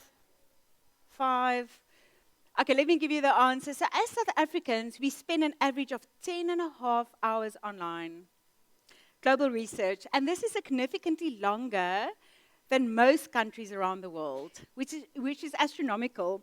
Now, if you think that we spend 1/3 of our time online, and for those of you like me that try and spend 1/3 of my day sleeping, it makes us think differently about how, as an industry, we should shift our businesses to meet our clients where they do spend their time and where they want us to meet them.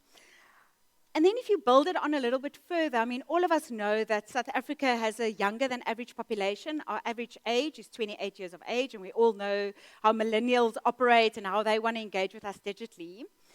And believe it or not, our internet speed is actually on par with the rest of the world. Yet, here in South Africa, not only in financial services, but across industries, we see a lower digital adoption rate and much slower e-commerce trends compared to the rest of the world. So this presents opportunities for us as businesses because the digital shift is coming here as well, and our clients will start to shift as they do globally.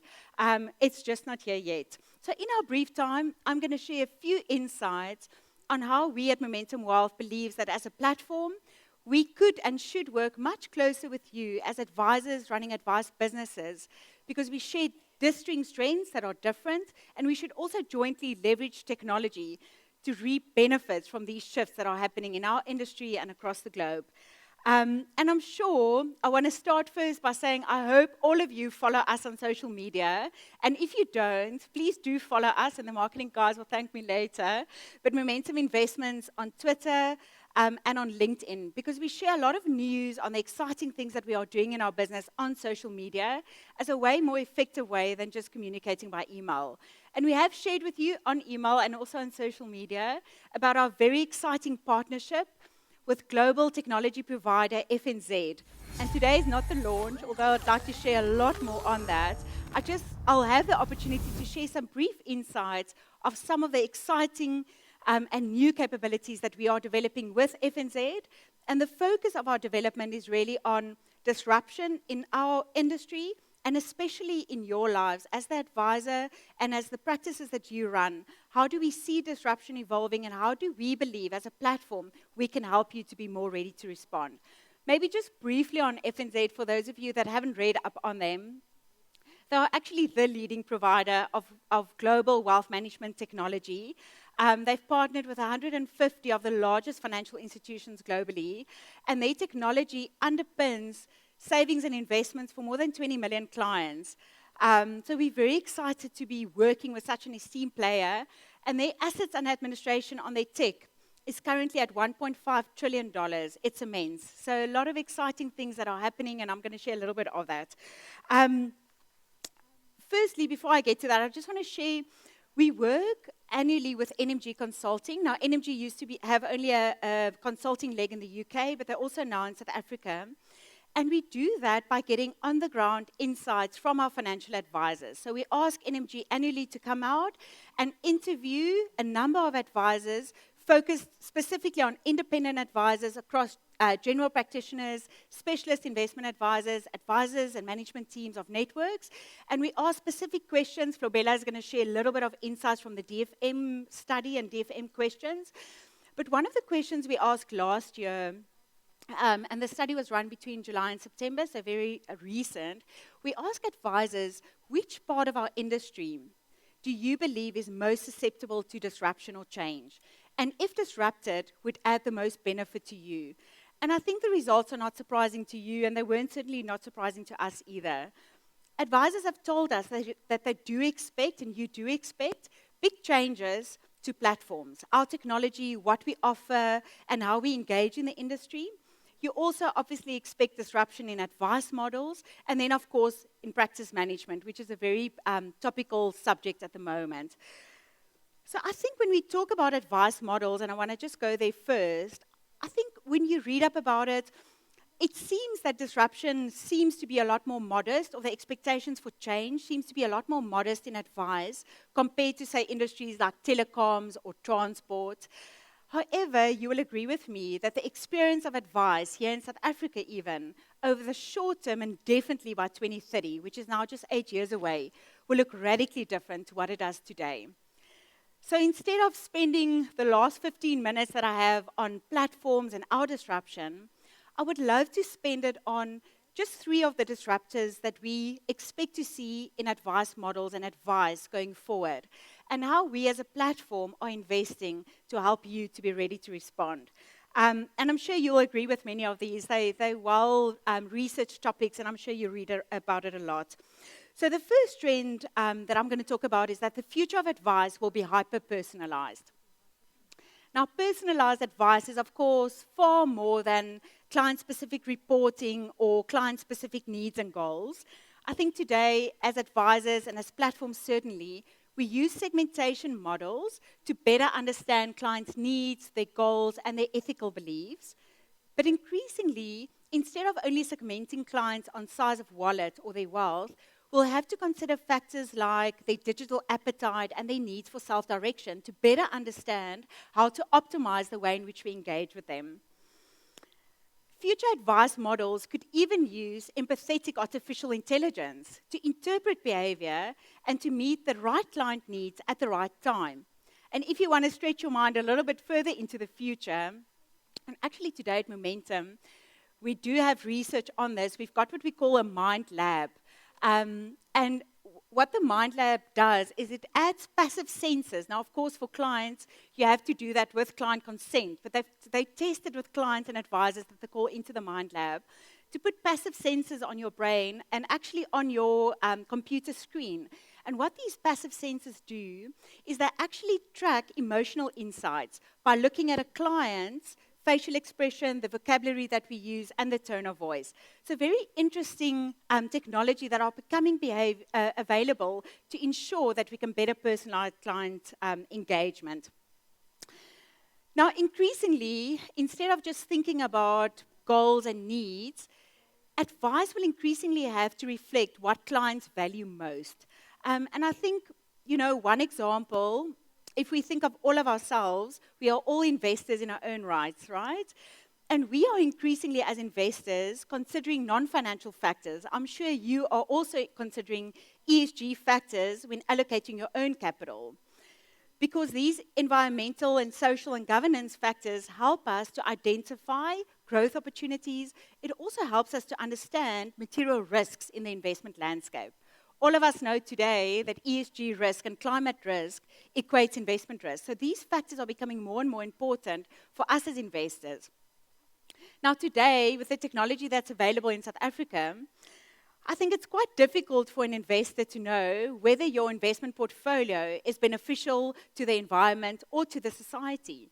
And as advisors, you today, I don't think, have broad and easy access to data and technology to help your clients to tell you which of these ESG factors or other personal factors matters to them, and that they would want to have reflected in their investment portfolios, and for you to be able to report back to them on the benefits of their investments on the environment and society. Now, I'm giving ESG as one example. It's not the most important example of personalized advice, but it's one example of where practically I would love to show you how a platform can build the capability and have built capabilities to help you to offer personalized advice to your client that will matter to him or to her. And I'm going to show you a short video of exactly this ESG capability that FNZ has enabled in the UK and will soon enable in Germany and Sweden. And this is exactly one example of how, as a platform, we can help you to offer personalized advice as it relates to ESG in this example to your clients. It's just a brief extract. Let's take a look and see how FNZ Impact can help investors make more informed decisions. Here, users can select the investment preferences that matter the most to them. And upon completion, users will have personalized their investment preferences, including their sustainability metrics and ethical preferences. Users have the ability to view, at a high level, how their current portfolio scores in terms of sustainability rating. And FNZ Impact also allows users to offset their carbon footprint with just a few clicks. FNZ Impact makes sustainable investing easy. At a glance, investors can compare the ratings of multiple funds and have the option to view the underlying holdings and ratings for each fund. And switching between funds is quick and easy.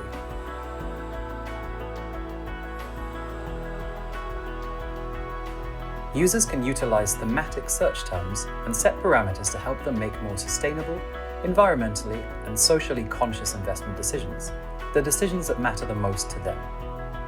And of course, users continue to have access to all the relevant metrics and performance data at the click of a button. But now, users don't have to compromise when it comes to what matters most to them. They can easily invest in high-performing funds, which also have a positive impact on the world. It's so interesting, sorry that I can only show a short snippet of the video, The point is not really about ESG only, it's about one example of personalized advice and how the investment industry is evolving in front of our eyes, and how as a platform we need to be forward-looking and ready when you are ready to make use of these capabilities. So I'm going to go on to the next trend, and the next trend is around data. Now, Timo really said, who has the data has the power. And this is also a well-covered topic, and I'm sure all of you will agree that data analytics, algorithms will power the future of advice. And there's so many relevant examples. The first one is the obvious one about client reporting, and how platforms like ourselves sit with immense amount of data and information in our systems that we will increasingly use to further personalize and customize client reporting, reflecting clients' individual goals, their needs, their interaction and transactional history to you. But data and advanced analytics can also enable you to anticipate a client's changing needs, to ensure that you adapt your advice and the solutions ahead of time, before it's even necessary and happening. And analytics can also enable us to help you to know whether the advice you've given have truly contributed to a client reaching or getting closer to her investment goal or not. And where it indicates otherwise, it can provide insights and guidance on how to adapt the portfolio and the solutions. And then I'm going to move on to the second example of data, and that talks to, Jeanette has touched a lot on behavioral finance, but I also just have to mention it briefly. It's so relevant. So the use case for the application of behavioral finance in our business as a retail investment business have been researched for many years. Momentum Investment started to look at the application for a number of years, and we're almost at a place now we are able to turn that capability and the research into a value-added capability to you as the financial advisor. Because only if we are able to make it practical for you and equip it in your hands does it truly have value. Now, Jeanette hasn't said that, so it's interesting. I'm going to share it. But those investor archetypes, the 4 that she's alluded to, have actually been identified by our behavioral finance team by using unsupervised machine learning. And what it does is the platform and predictive analytics can help to empower you with the data to help you to make more rational decisions. Now, we all think we make rational decisions, but because we're humans, we all have these behavioral biases that forces us to make irrational decisions. Now, I'm going to give you one practical example again, else I talk in the air and it's not practical. So, during the financial crisis in 2020, we observed on the platform the number of switches during certain times by certain types of investor archetypes. And we've seen that the number of switches on the Wealth Local platform have increased by a staggering 60% compared to a normal standard year. And interestingly enough, last year it was still at 50% higher than an average year. Now, what these predictive analytics help us to do, it can help us to provide you with the insights to stay invested and to help your clients, despite which investor archetypes they belong to also stay invested. And if we were able to do that effectively during 2020 and help your clients to avoid that switch itch or the so-called behavioral tax, the average return on our local platform would have been 6.5% higher just during that 12 months. So there's real value to be added if we can turn that capability into a value add. So I think, just to close on data certainly have the power to leap humans and to power and strengthen your advice proposition. And I think the only limitation on data is our own limiting beliefs, and we should use it and leverage it to our own advantage. And then I'm going to move on to the last trend. I'm fast running out of time, so I'm going to go quickly. But the last trend is about the blend between humans and technology. And before I get there, I just want to re-emphasize that at Momentum, the broader Momentum, not only investments, we truly and deeply believe that humans will remain at the core of client relationships. And although AI is becoming very good at many human-like jobs, artificial intelligence today serves clients in stores internationally and some global banks, we don't see artificial intelligence ever replacing the value of an in-person financial advisor. And even as we build our platform of the future, we don't believe that technology like AI would ever replace the value that a contact center agent would add if that agent shifts from processing to value-adding relationships and engagements with client and financial advisors. So I think the COVID pandemic has certainly proven that these hybrid and blended models are here to stay. And even if you look at the 2020 Ernst & Young Global Wealth Research Report, it says that very soon, it talks about soon, which is usually between 2 and 3 years, client interactions in financial services will happen only 50% by advice-led channels, and the rest will be clients that are looking for new digital formats and looking for new ways to self-direct. So we should leverage these technologies to unlock efficiencies in our businesses, and even, as Jeanette has mentioned, increase client experience, because the technology is there to complement us, and it doesn't take away any of the value that we add. And I think in South Africa, many of the platforms, including ourselves, have started to implement these hybrid or blended models. And we've seen that the adoption rate is still fairly low. And I'll give one practical example again on our new business process. So today, if new business, and the majority of our new business still arrives via email or paper form, it takes an average of 7 days for that new business case to be accepted and invested in the market, depending on the types of funds or the outstanding requirements. But today, your office is able to submit that same new business case to us digitally online, and the average acceptance rate since we've gone live is 20 minutes. No errors, no delays, and therefore no need to follow up. So I would like to encourage you and your offices to please make use of these digital capabilities to see how we can shift our businesses jointly. And for those of you that are tree huggers like me, I did a quick calculation. I also like numbers. But if we were able to just get our new business over the last year online, we could have saved 32 trees for our children and 1.3 tons of paper that our contact center has to process. So there's a lot of benefit for much more than just business value, but also for the environment. So I think I'm going to close. I'm running out of time, but I think the point is, and that I'd like to close on, is these are a few areas of expected disruption in advice models, and how we as a platform is investing for the future to ensure that we are looking ahead and that we are ready to enable and equip you when these trends changes your lives and the way in which your clients expect you to give advice and to serve them. And this is part of what we are doing with FNZ. We are building a fully automated local and international platform which is enabled for clients, financial advisors, and discretionary fund managers.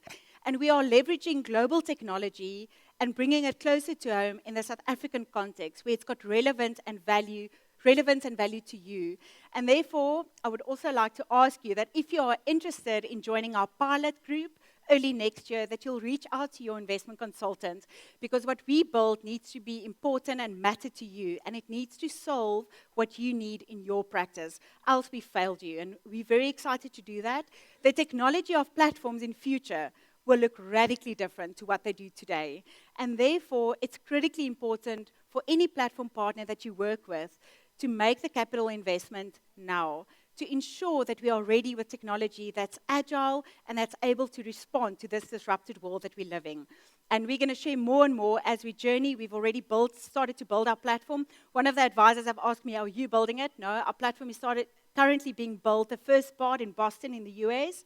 But we are working with requirements, but leveraging global skills and technology. So very exciting time for us. But in closing, I would like to thank you. Thank you for partnering with Momentum Wealth. Thank you for trusting us with your business and with your clients' money. I'm personally extremely excited about the future and what it holds for you as a business to accelerate your own digital transformation, unlock efficiencies, but also benefit from the capital investment that we are making to bring future capabilities to you in your office that's relevant to you.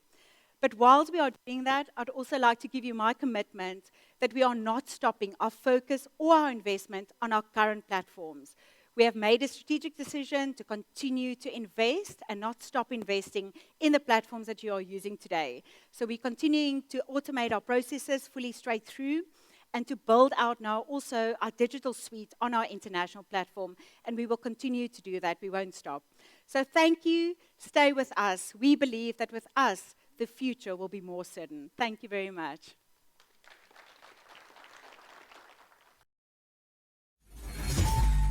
Thank you, Himna. I see that the vision is clear. Ladies and gentlemen, it gives me particular pleasure to introduce to you the power of balance that will help you to future-proof your practice. This is Equilibrium. In 2021, it was estimated that between 15% and 20% of retail investments in South Africa were either being managed or advised by a discretionary fund manager. Momentum's discretionary fund manager was established in 2008 and is part of Momentum Metropolitan Holdings Limited.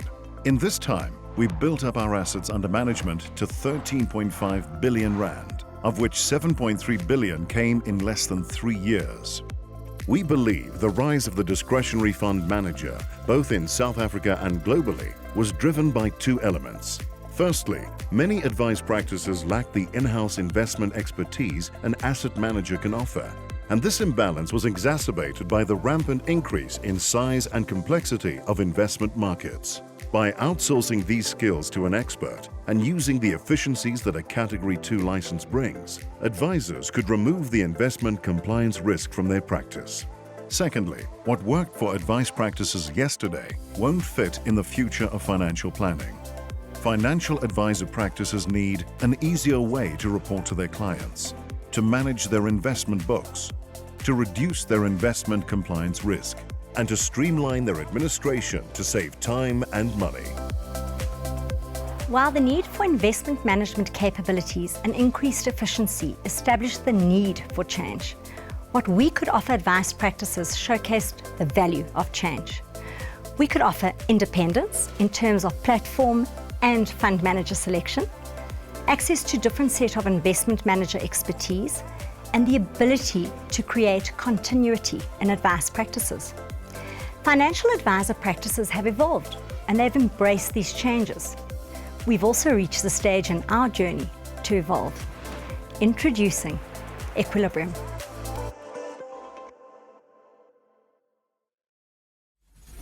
Now, we all know that balance is critical. For every yin, we need our yang. Every storm needs a calm. And if you would all indulge my cheesy reach for the stars analogies a little longer, every Darth Vader needs his Yoda, because the dark side always needs the light.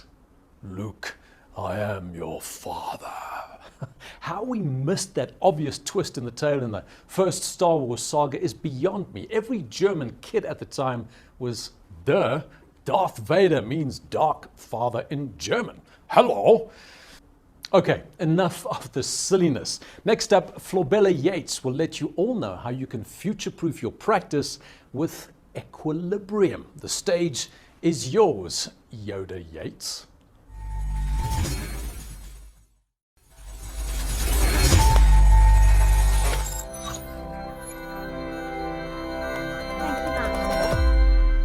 And thank you all for joining us this afternoon. I am so excited, like some of the other speakers, to see you in person, but I'm also particularly excited about the launch of our new brand. The definition of equilibrium is when two opposing forces or influences come together to achieve balance. I thought I'd try and start off by showing you how good my balance is, but looking at the height of the stage, I think I might embarrass myself, so I'm not going to do that. Our marketing team's done an amazing job of showing you what the brand is all about. I think the reason I'm so excited about the Equilibrium name and the brand is that it encompasses everything that we stand for in a business. Our ability to be an independent discretionary fund manager, as we have been since our start, but with the backing of one of the top 5 financial services groups in our shareholding through Momentum Metropolitan Group. And I've been particularly fortunate that in the last 5 years, I've gotten to lead an amazing team of individuals. I think you can see some of them coming up on the screen behind me. Obviously, we're an investment business, so the portfolio managers have a skill set, CFA charter holders, actuaries, and accountants.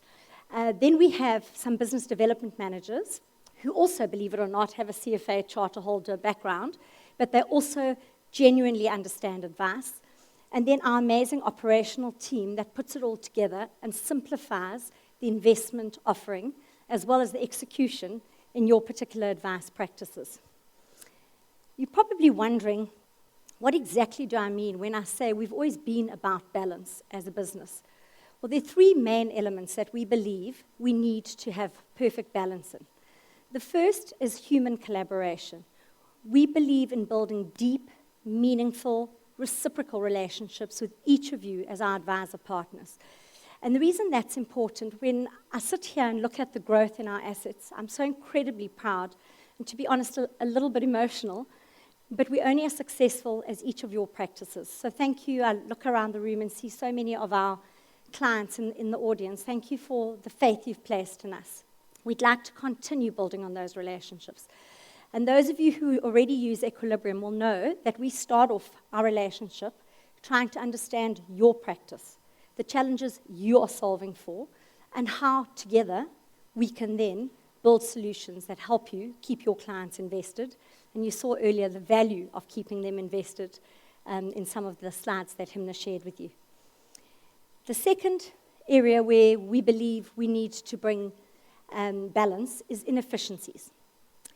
And by efficiencies, I'm looking at how exactly can we make your lives easier.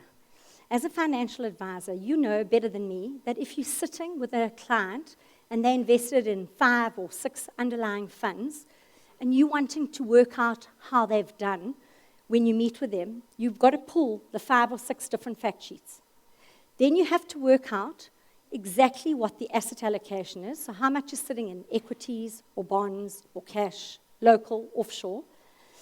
Then you also need to calculate what the return was in each of those and how the allocation has been to each of the underlying funds, and then try and put it all together. Now, one of the efficiencies that you get through appointing a discretionary fund manager is the institutional reporting capability that we bring.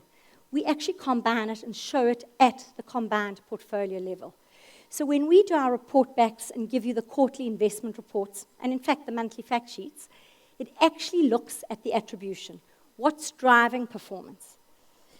Was it the asset class that did well? Was it a particular strategy? Or was it actually each of the underlying managers? You'll hear quite a lot spoken about our brilliant investment capability, and I'm going to come to that next. But I think efficiencies are a lot more than that. It's about anticipating how the portfolios are constructed and where the risks lie. It's always great to look at a portfolio and see what's happened in the past. But I think one of the things we're particularly good at is anticipating how those portfolios are going to behave versus the peer group, so that you as advisors can have meaningful conversations with your clients and explain to them what to expect. And together, we make sure that the portfolios talk to the way you give advice. And then the last one, it's something that I'm exceptionally proud of, is our investment management expertise. And yes, we're an investment team, and I'm going to spend a lot of today's presentation just talking through how we construct portfolios and why we believe we do it in a way that keeps your clients getting to their actual outcomes. The first thing that we start off with is benchmarks. It's always good to look at a peer group for some insight into investment skill. But what the peer group doesn't tell you, if you're just looking at the peer group average, is exactly the disparity of returns in that peer group. For example, some managers in there will have 0 offshore exposure. Others will be sitting at the maximum offshore exposure. And we've seen a lot of change with the new Reg 28 changes that have come through. We go a little bit deeper than that. We actually don't believe in only using a peer group. Yes, we'll report back to you showing how we've done versus the peer group. But for us, there are 2 more important things. The first is consistency. Asset managers, ourselves included, love to put up that graph that shows if you gave us money on day 1 and you stayed with us, this is where you would have been today. And although that's great, what it doesn't say is what happened for the client that came in last week. Your client that joined us 6 years ago, the client that joined us 6 months ago, are we consistently getting your clients to the benchmarks that we say we're building portfolios for? And so for us, we believe in using less arbitrary benchmarks and being deliberate about what you're asking us to solve for.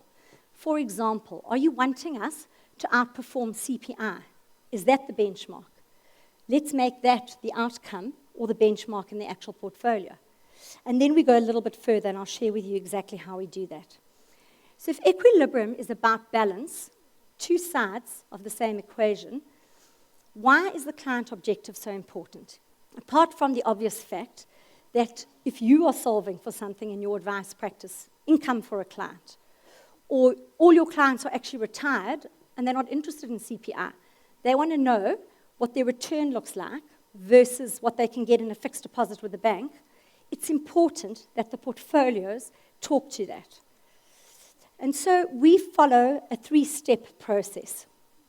And we tailor the investments to match your particular advice process, which means you're not forced to use our outcomes or benchmarks. We can tailor-make benchmarks and construct portfolios around what you need. Our investment philosophy is outcome-based investing. What most people don't understand is that outcome-based doesn't mean CPI or outperforming an arbitrary benchmark. It actually is deliberate about what we are trying to solve for. So there are 3 main steps that we go through. The first is trying to define the time horizon. Even if you have 2 clients and they're both trying to solve for CPI plus 2, one might be trying to get there over a rolling 2-year period, and another one over a rolling 3-year period. That has an impact on how we construct the portfolio. It'll be completely different. The second thing we look at is what is the acceptable level of risk? So for conservative portfolios, for example, we're very deliberate about the drawdown that we solve for. We know our clients in a conservative portfolio cannot tolerate losing more than a certain amount over a rolling 12-month period or any year. We saw in March 2020, where portfolios had a very deep drawdown, how hard it was for clients to stay invested. And look, we weren't protected completely. We also had drawdowns in our portfolio. But what we were deliberate about is in our more conservative funds, we actually solve particular for not giving you a huge drawdown, rather than trying to get you to the outcome at all costs. So it makes it a lot easier for investors to stay invested. And as you saw from Himna, if you can keep your clients invested, you can get much better outcomes. I think her slide said 6.5 times better. And then the last one is we look at what is a reasonable expected target. All of us would love to have no equity or volatility exposure in our portfolios and still get to CPI plus 6. The reality is that that's not possible. They're mutually exclusive. But what is possible is understanding how you give advice. What is the income we are solving for? What drawdown? And what is the actual target? And how do we get there? And that dictates how we allocate the different asset classes in our portfolio. So if we've got a 3-step process of looking at advice, we also then sit together and have a 3-step portfolio construction process. And what we think we bring is we actually bring together that gap between investment and advice, rather than trying to force clients to go into something that works for us but doesn't talk to you or your clients at the end of the day. So the most important thing we do in our portfolio construction process is we start off with strategic asset allocation. I'm sure you're bored to death of hearing how important strategic asset allocation is. But the reality is, whether you are managing portfolios locally or internationally, this is the most important decision, and it increases the probability of getting to your outcome. If you're not in the right asset classes, the chances of you ever getting to the outcome, regardless of whether it's cash, CPI, income drawdowns, is almost impossible. Then, within each asset class, we spend a lot of time saying that's not good enough. We need to actually now increase the probability of consistently getting you to your outcome. And so to do that, we look at which investment strategies or styles we believe you need exposure to, and we do it for 2 reasons. The first is to increase the probability, but the second is also to make sure that regardless of how the market is performing over the short term, we're still able to consistently get clients to those outcomes. So in the South African equity space, for example, there are 3 main styles that we look at. One is value, one is growth or momentum, earnings momentum, not momentum the house, and then the third one is quality. So when we look at optimizing our portfolios, we specifically optimize for those. A couple of years ago, you'll probably remember that most portfolio managers, or most actually advice practices, had a 70, 80% exposure to value as a style. And that alone managed to get you to outperform. But the market's changed. 70% in value, especially in the offshore market, would have made sure that you definitely underperformed most of your benchmarks over the last couple of years. So instead, it's about not only looking to history and taking learnings from that, but understanding the global environment, the factors that drive returns globally and locally. And you would have heard some of that in Andrew's presentation. And then the very last thing that we do is we make a decision on which funds or how to execute using different mandates. So there we look at, for example, do we use passive or active strategies, or smart beta, or a combination of them? But it's not as easy as just saying, let's split fund and give them an equal weighting. It's actually about being deliberate. I wish I had a crystal ball and I knew exactly which funds or which asset class or styles were going to perform. The reality is that I don't have a crystal ball, and neither does anyone in the audience. So the best we can do is to try and understand deeply what drives the market and what are the factors we want to avoid to make sure your clients stay invested. And so we believe that we narrow this gap between investment and advice, making it easier for your clients to stay in the portfolios.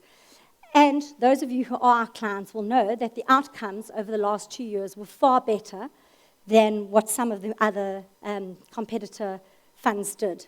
Not because they're poor managers. In fact, I'd argue that in South Africa we have world-class managers, some of the best investment skills. But if you're a value manager and value is not doing well, it's unlikely that you're going to be able to outperform because you probably won't do well either. Not because you don't have skill, but because your tool set is limited. Everyone's spoken about why staying invested is important. What we haven't explained is how much more important it becomes in very volatile years. So Andrew gave you some insights, and actually the portfolio construction process locally and internationally is exactly the same. Starts with strategic asset allocation, then looks at the investment styles and whether we want to execute passively, actively, smart beta, the right combination so we optimize portfolios, and then also looking at the right mandates. So actually, you also get the consistency, whether we're managing local portfolios for you or hard currency offshore portfolios. And incidentally, it also informs our decision on how much to take offshore. In a conservative example again, we won't automatically go to the maximum 45% or 40% in equities or growth assets. Why not? Because the rand is one of the most volatile currencies. And often, having a weight to investments offshore can determine whether you actually get to outperform your benchmark. It has nothing to do with investment skill. It's an unintended consequence. So that's something else we pride ourselves in understanding. And actually, it's a huge thank you to our partners in the room because you are the people sitting in front of clients. It's you that gets the feedback, what works for clients and what doesn't. And we have to rely on you to tell us what is going to work and what exactly we need to solve for. We actually very seldom meet the end investor unless you specifically invite us to do so.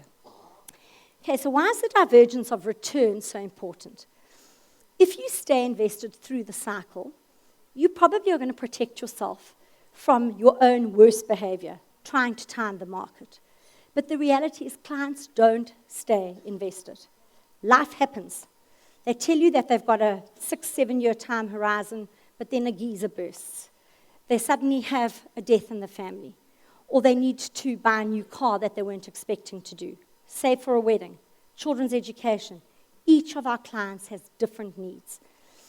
What happens in a year when the return difference is between 13 and 22%? Your clients are probably happy. Yes, they're not going to be happy if you didn't get them the 22% that they heard on the golf course their neighbor got. But it's unlikely they're going to fire you or us if they got 13%. It's positive. But in a year like last year, where the divergence of returns was minus 23 to 94%, 114% discretion in returns, how comfortable are you as an advisor or an investment manager sitting in front of clients And we have some of our asset managers in the room, and I promise you it's a tough discussion to have with a client, even if there's nothing we can do with markets. There's a lot of increased volatility, the conflict in the Ukraine, and the fact that people are nervous in general. Investors in South Africa are constantly saying, should we be taking money offshore? And they might be chasing this huge offshore investment without fully understanding the impact. And the other thing that we look at is we don't necessarily ignore being able to invest passively or using smart beta strategies, but we understand the risks. There's an argument to be made for actually having a portion in passives or smart beta strategies, especially for the offshore portion of your South African portfolios. Because if you're not outperforming consistently after fees, I'd argue you should be firing us the same way you would fire any asset manager. And as we know, if you invest via a platform using a feeder fund structure, often fees are the reason you don't outperform. So we try and understand that, anticipate it, and then try and reduce the risks. So I think if there's one thing that I can leave with you today, it's trying to understand risk is part of our process. When we optimize portfolios, risk is not something we do. Risk management is not something we add on. It's actually part of the whole process. Himna's already alluded to the NMG survey, and I'd love to say that the reason most of you put your faith in us is just because of our incredible investment expertise. But the reality is we can't claim that on our own. We have investment partners or asset managers that we use to execute on our behalf. And it's only fair to say it's a combined effort. There are a lot of other reasons that clients come to us. And in fact, this is something that surprised me. But the latest DFM survey, NMG survey actually showed that 38% of South African advisors are talking about practice management as one of the criteria that they would appoint a DFM and one of the most important issues in their practice. So for us, practice management's quite wide. It is about removing some of the advice risk, as Jeanette mentioned, in your practice, by making sure you have a team of investment managers whose only job is to worry about managing the portfolio. That's our job. But it's also about the way we execute. So if you've got 100 underlying clients, some of you in the room, I know, have a lot more than 100, closer to 800 or 1,000 clients. You probably get to see the smaller clients once a year. So what happens if you're invested with a manager where the whole team suddenly walks out, or the performance is particularly bad at the moment? You have to sit with each of your clients and get them to sign a switch form in order to move from manager or fund A to fund B. And we know that in the last 18 months, there's been increased corporate activity in the asset management world. We've had lots of the smaller boutiques merging. So the team who might have been managing your money is now sitting somewhere else. We've also seen big investment professionals coming out of the larger houses and going into some smaller boutiques, setting up their own shop. Those of you who do use us know that we actually like to use a combination of large houses as well as boutiques, specifically in the equity space. And the reason for that is portfolio construction is much more than just split funding. Yes, you can all construct portfolios and split between 3 different asset managers.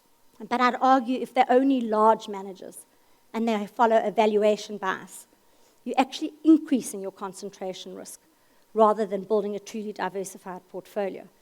So when we look at that, we actually say, well, our CAT 2 allows us to bring the efficiencies to you. Yes, we add value on the portfolio construction, but the other thing we do is we can switch out of one fund or manager into another at the touch of a button. So again, you don't need to worry from a TCF perspective that you're not treating your clients fairly. All your clients would have the benefit of the decision we make today, rather than it takes you a year to see each client, and the client who had your best investment view 6 months ago is far better off than someone who only gets switched out in 6 months' time or in a year's time. And then the other thing that we do is we also customize our reports to make sure that they give you all the details you need. Another bit of balance is trying to find our need for deep insights and huge data when we manage portfolios, and then customize the output into reports that are more client-centric and help you to have a simple conversation with clients where not all of your clients are CEOs of multinational companies and understand investments fully, but also giving you sufficient information that you can speak with conviction in front of your clients. We've seen a lot of market events over the last 3 years, and you'll know that we will always give you information as soon as we can on your particular portfolio. So whether it was Steinhoff, it was March 2020, or now the Ukraine war, we pride ourselves in trying to give you real-time information because we know you're seeing clients each and every single day. And then the very last thing that we bring to the party is we also talk about practice management, but what no one's spoken about today is the increase in acquisition activity in South Africa. Our average advisor is 57.5 years. I'm not quite sure where the 5 comes from. But what we know is that there are a lot of advisors who are clients who tell us that they actually want to spend more time doing other things. They don't only want to carry on running their advice practices.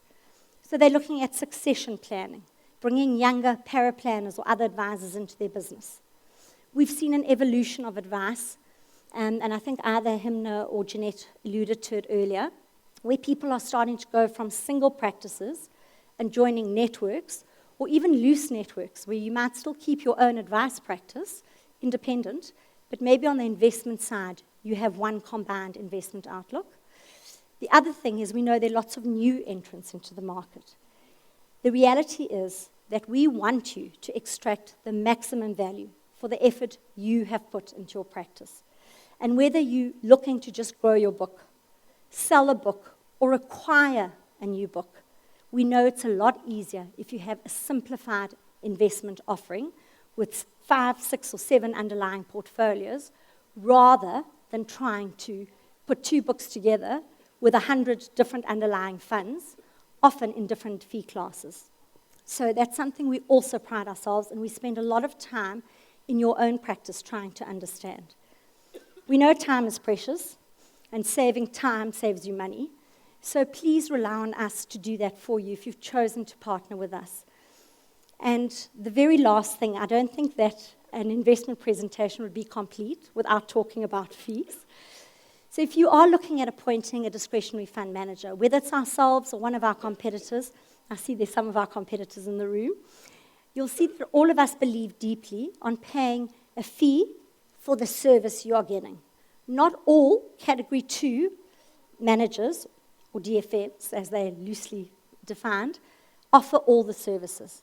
If you're specifically looking for a team that can construct portfolios, that understands strategic asset allocation, but also knows how to make tactical calls at the margin, that understands portfolio construction and has deep relationships with the asset managers. You'll know we don't trade asset managers. We tend to buy and hold. So an asset manager is in a portfolio for a very particular reason, and that's another area where we're quite flexible. We're trying to find this perfect balance between building scale in our own business by getting clients into our off-the-shelf standard offering, and yet still allowing you as advisors the flexibility to build solutions that talk to the way you give advice, and maybe partnerships that each of you has with other asset managers.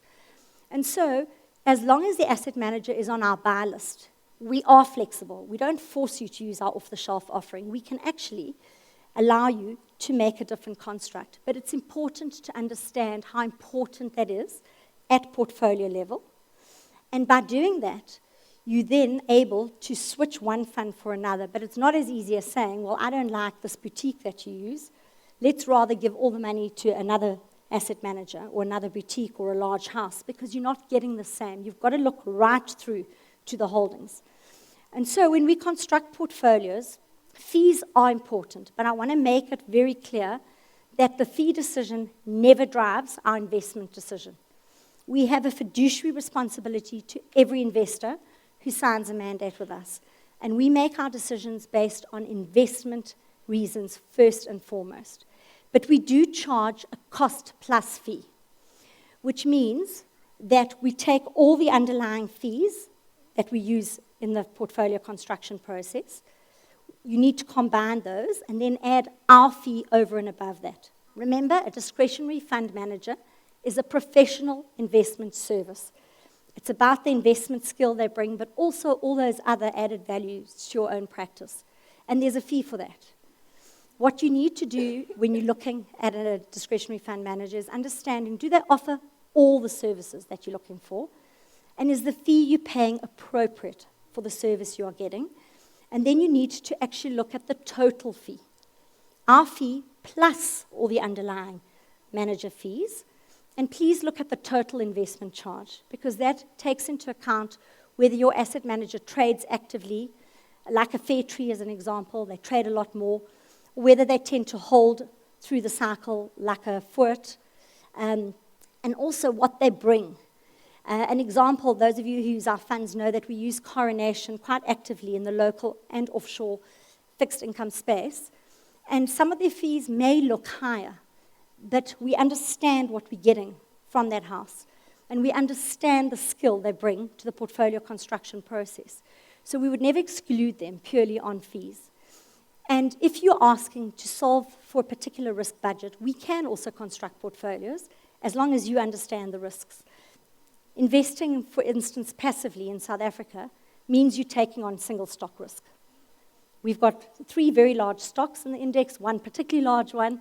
And so if you're just buying the index without understanding what you're getting, you're actually taking on a lot of risk. And so I think that you need to understand it in the full context.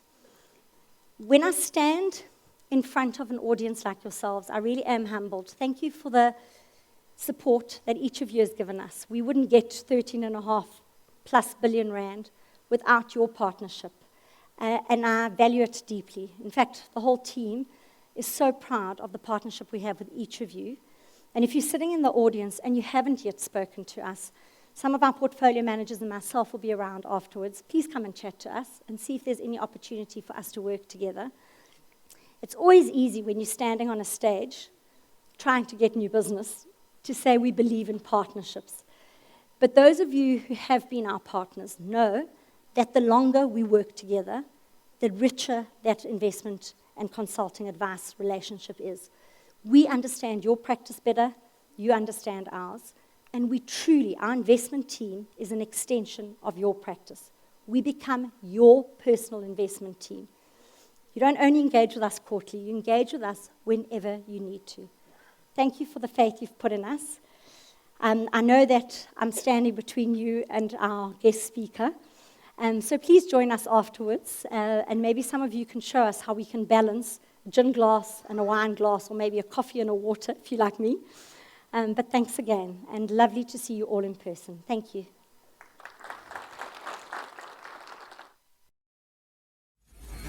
Thank you, Florabella. That was truly insightful, and I'm sure you're all very excited about the new possibilities that lie ahead. As we plot a course to the stars, there are always markers, and the job of a futurist is to look at those markers and connect some of the dots. We wanted to give you a glimpse into the possibilities that the future holds, so please join me as we welcome to the stage our next speaker, Mike Stopforth. Now, Mike, you and I have a little bit of history. What do you say we share our lesser-known secret with the audience? So some years ago, many years ago, Mike came to work for us, a super bright upstart who had some crazy ideas. If I had any insights into the future, we should have gone to work for Mike. Hello, Cape Town friends. What an absurdly beautiful day it is to be here. I walked into the aquarium this morning and thought perhaps I should have stayed outside and been on the beach. It is an incredibly beautiful day and a real privilege to be here. I want to open with a line that you... Hey Mike, while I've got you, next weekend we'd love to have you, Anna and the kids over, but as always, if you can't make it, it doesn't matter. We really just want to see Anna and the kids. Ah. Wow. Imagine getting dissed by a hologram. Mike forgets, though, that I'm in Cape Town now and I know where he lives, so there's that.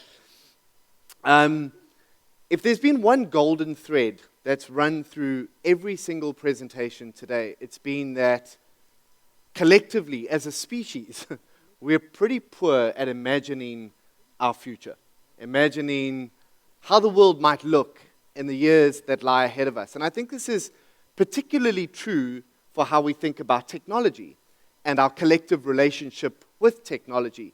This notion of digital that we've come to refer, the broad context of digital. If you need further proof that I'm right about this, think back to your favorite sci-fi films from like the 80s and 90s, right? Terminator 2, right? Back to the Future. The world that they imagined we'd be in today is very different from the world that we're actually in. However, as bad as Hollywood often is at predicting the future, it can be really good at predicting the past. I spent much of the last weekend catching up on episodes of the Peaky Blinders. Anybody a fan of Peaky Blinders in the room? Amazing. You see, Cape Town is an educated audience. I was in Joburg. There were like 2 people. I'm like, what's going on? Maybe it's because we actually work. I'm just kidding. Those of you, well played.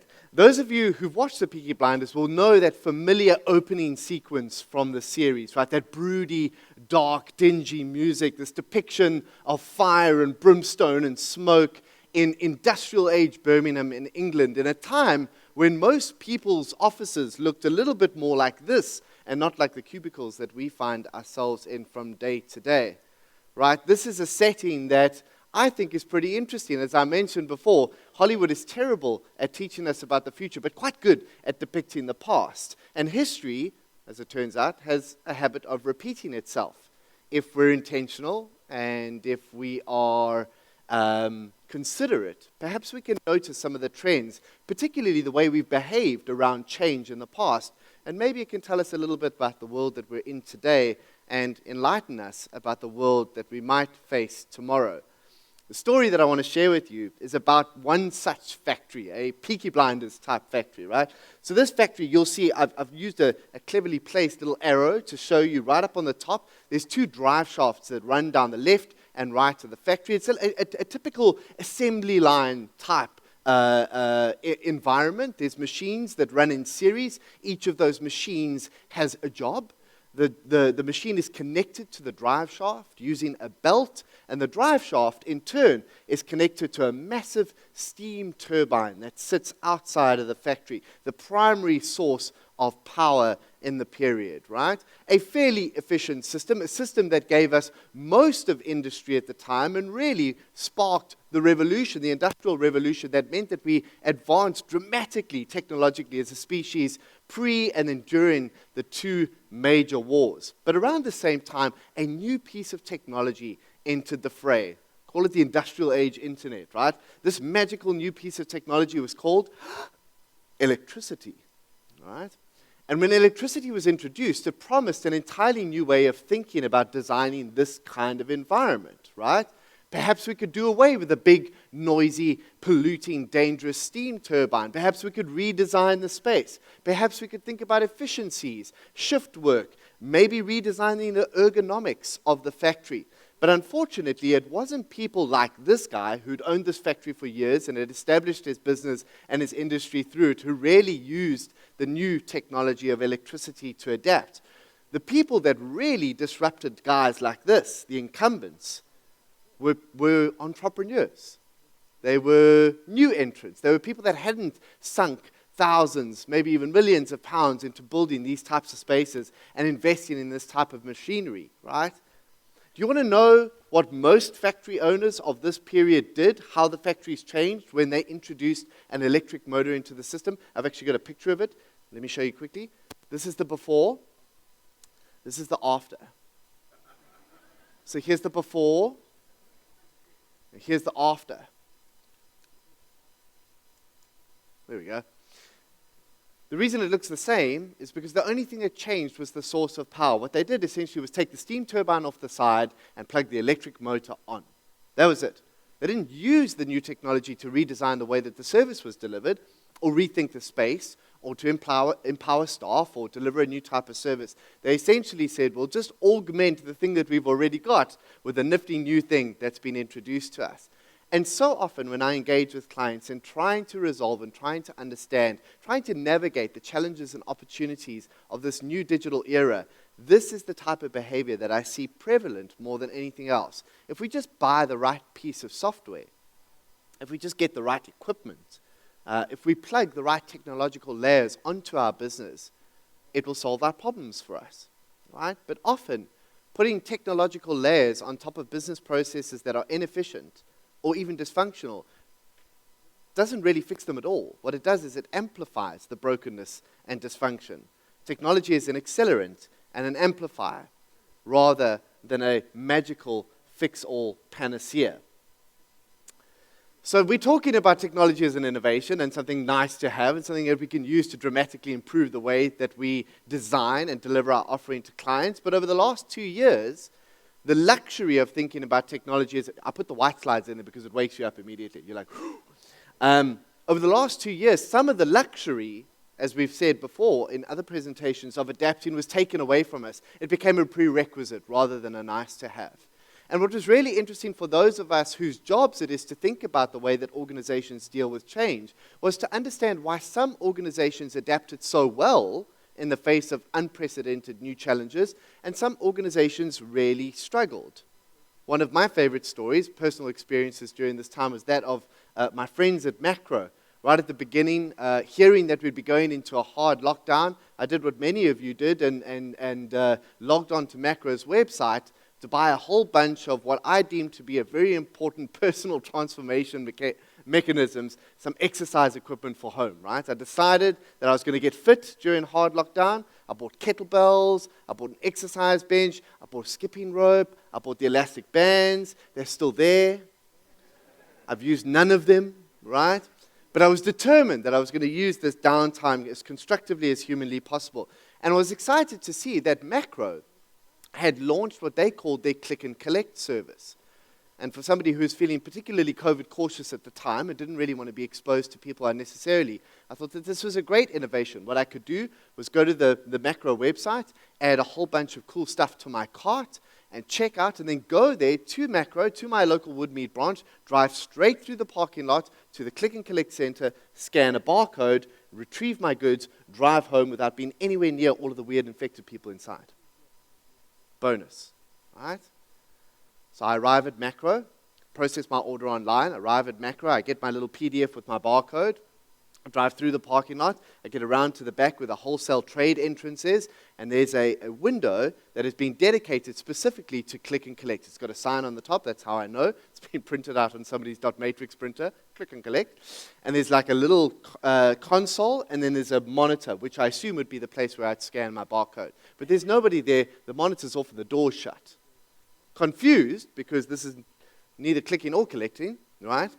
I asked somebody if they knew what was going on, and they said, well, actually, the service is down at the moment. Click and collect is closed, so you're going to need to go through the wholesale trade entrance and find the click and collect room and speak to a person. They'll scan your barcode, and you can get your order. I'm like, that's literally the reason that I ordered this. I didn't want to do that. That's precisely the reason why I went through this process. But eventually found myself in Macro's newly appointed click and collect room.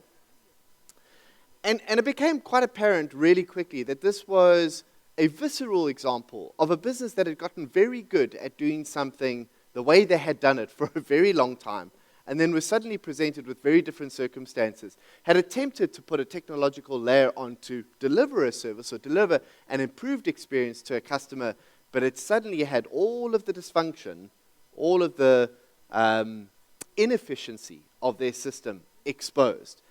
While I sat there in the line, 6 people walked in, threw a tantrum, canceled their orders. People were rushing around. It took an hour and a half to get the stuff that I obviously cared deeply about receiving because I've used it so much since. But the point being is that when we juxtapose Macro's experience of COVID against a business like Checkers, who, around about the same time that Macro were launching their clever click and collect service, launched a platform called 6060.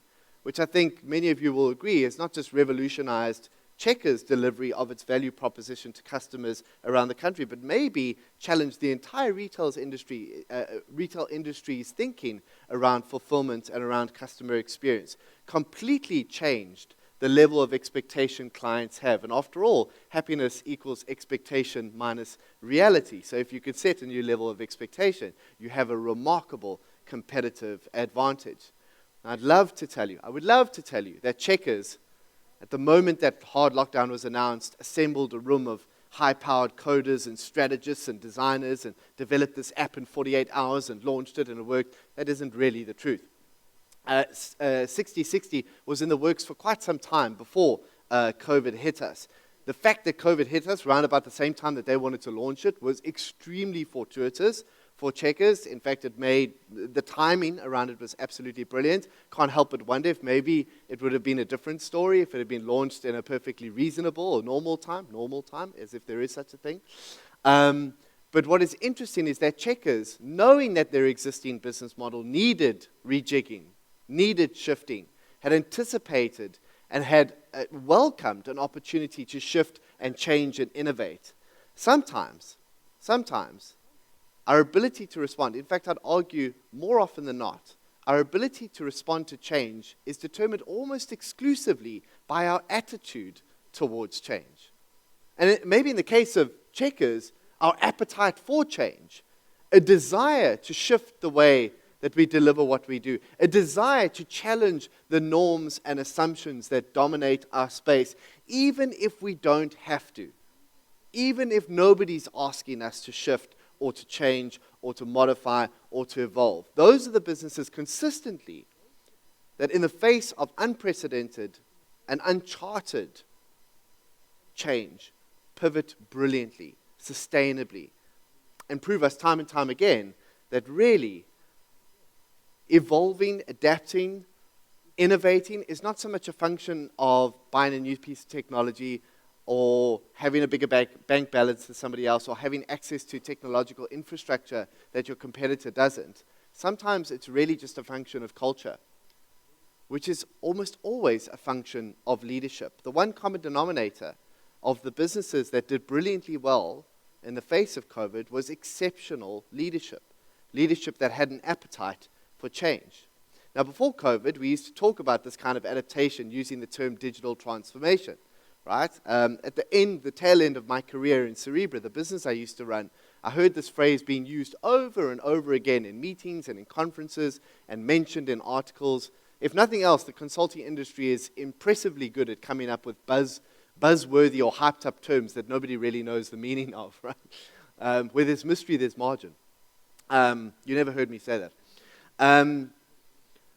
But that's all fair and well until you're actually practically trying to help customers navigate real change. It's fine if you're selling services. It's fine if you're selling a piece of software and you don't really have to worry about whether or not it works. But if you're trying to help organizations transform themselves from the inside out, you really have to have a very clear idea of what that means and what it implies.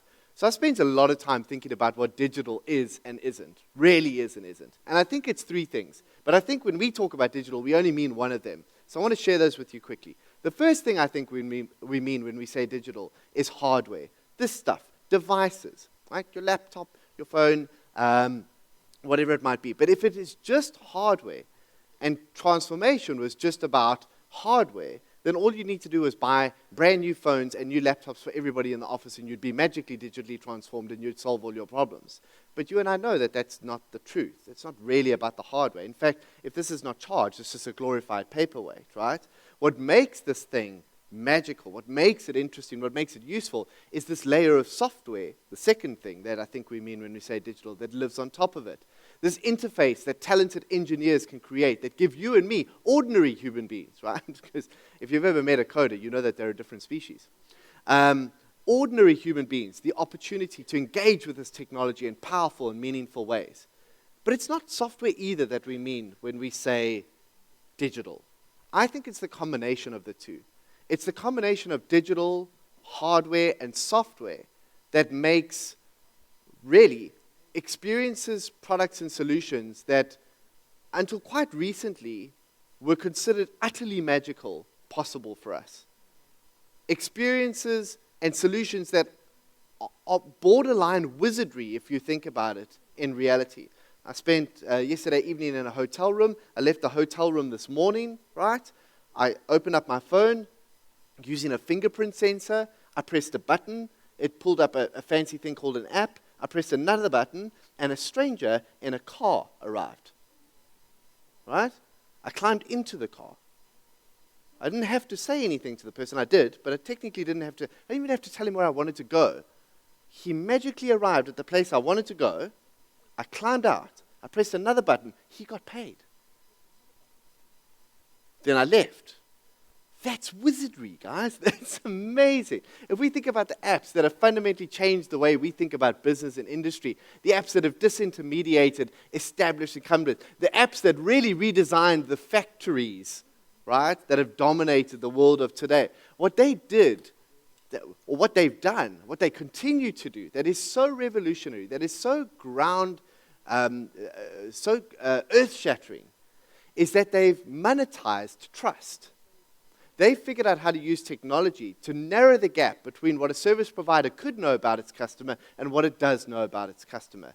Every relationship I've ever had with a financial institution throughout my whole life, from the first bank account that I had, came down to a big pile of paper that I had to fill out, and essentially the feeling that the service provider considered me guilty until proven innocent. My job was to work really hard to show them I was a good customer, and that I deserved their respect and a status of partnership and mutual appreciation and respect. And that's with some of those service providers, especially my bank, I've never gotten there. But the point is that, growing up, my dad would say things to me like, never overstay your welcome, and never spend more money than you have, and never get in a car with a stranger, right? And now I have apps for all of those things. What these platforms have done is fundamentally change the way we think about that customer and service provider relationship, simply because of the clever use of data and insights on top of it. They've monetized trust, accelerated trust in a way that we never thought possible before, right? And I don't think we talk about, it's not the code, it's not the technology that underpins Uber that makes it special. It's not the technology that sits under Facebook that makes it special. Code is a commodity. Community is priceless, though. And that's good news for us. We're in the business of community. We're in the business of networking. We're in the business of people. That's why I get to, and thankfully, because I sit in a lot of audiences where I hear things being said on stage that I go, oh, that's probably not going to age well. But when I sit in this conference with these people, hearing them talk about these products and these solutions, I know that there's both wisdom, insight, and proof sitting behind it, because it's about human beings, something you've understood better than anyone else for decades now. And I get excited about that because really, fundamentally, what technology should do is enhance, improve, and amplify what you already do exceptionally well. And if it's not doing that, then there's something disconnected between how you understood it would help and what was promised to you in the first place. There is an opportunity to fundamentally and dramatically modify that approach. And I think it comes down to our understanding of the tools and not, I guess, falling prey to crappy vendors who make promises that they probably shouldn't. The second thing I want to talk about is the second part of digital transformation, the transformation part. I was thinking about this over this weekend when I was considering some of what I'd heard from the presentations in other parts of the roadshow. One of the things I wish they taught us, I wish they taught us only two things at school and then let us leave. The first thing is critical thought, and the second one is compound interest. I wish they taught us those two things. They didn't. In fact, some of us are still learning that. In fact, I'm a prime candidate if you're wanting to teach me. But there is something to be said about the notion of compounding, the science of compounding, and how it applies to far more areas. If any of you have read that amazing book, The Almanac of Naval Ravikant, he talks about the impact and the power of compounding in more than just one component of our lives, more than just financial sustainability and well-being. He talks about it in terms of relationships. He talks about it in terms of personal health. All of success in life comes down to the deliberate, consistent, long-term application of incremental improvements in a straight line, right? And when you do that over and over again, consistently and deliberately, that compounding applies in pretty much every arena of our lives, which is an exciting thought. The one problem, and as you well know, is that humans are not very well designed for that kind of behavior. We generally are quite bad at that. And I think we're quite bad at that even at an organizational level. The skill of transformation is long-term, deliberate commitment to incremental improvement.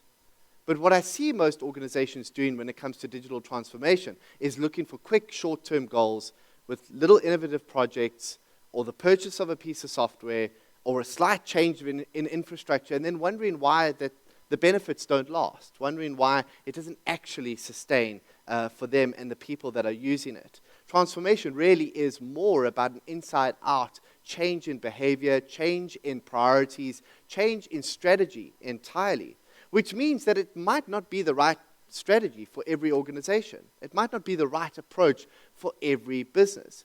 I want to share with you a couple of approaches to digital adaptation that I think will be interesting to you through 3 lenses. So the first lens I want you to think about is how the products and services that we've spoken about, or that the other speakers that have shared with you, fit into the spectrum of innovation, disruption, digitization, and transformation. The second way I'd want you to think about it is in terms of the battles that your clients are fighting in the organizations that they work in, the challenges that they're navigating in the environments that they find themselves on a daily basis as they wade through the opportunities and challenges around digital change.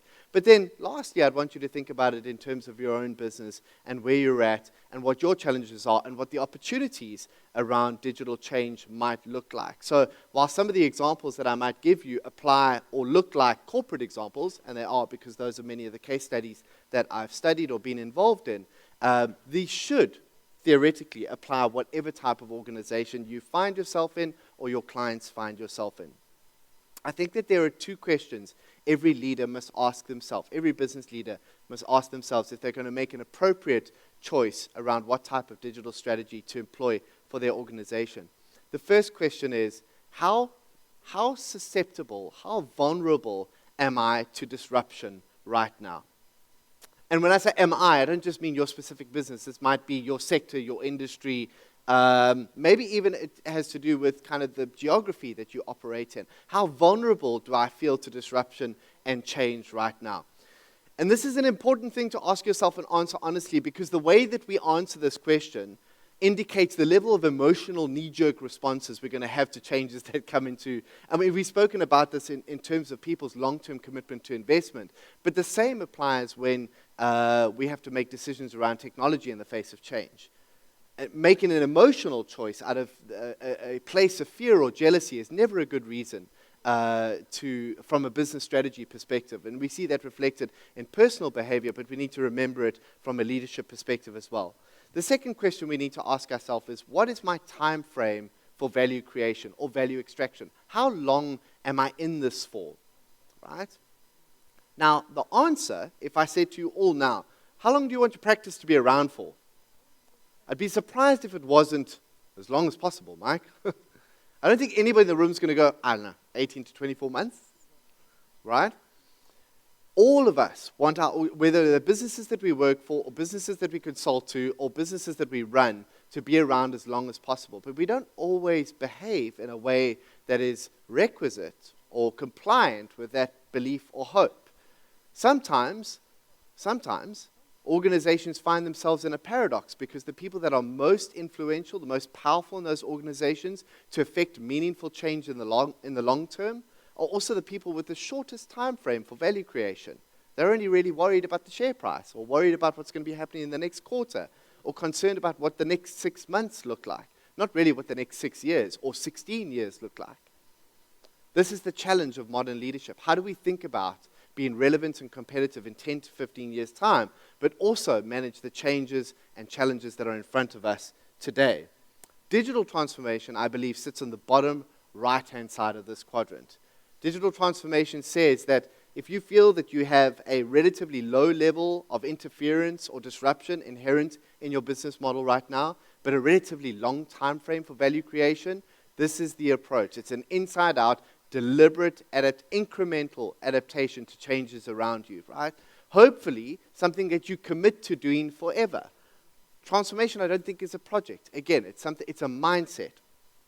Second of all, Digitization. This is the example that I alluded to earlier on when talking about the factories. This is putting digital layers on the outside of your organization, on existing customer or employee touchpoints in the hope of vastly improving the experience and delivery of the services that sit at those touchpoints.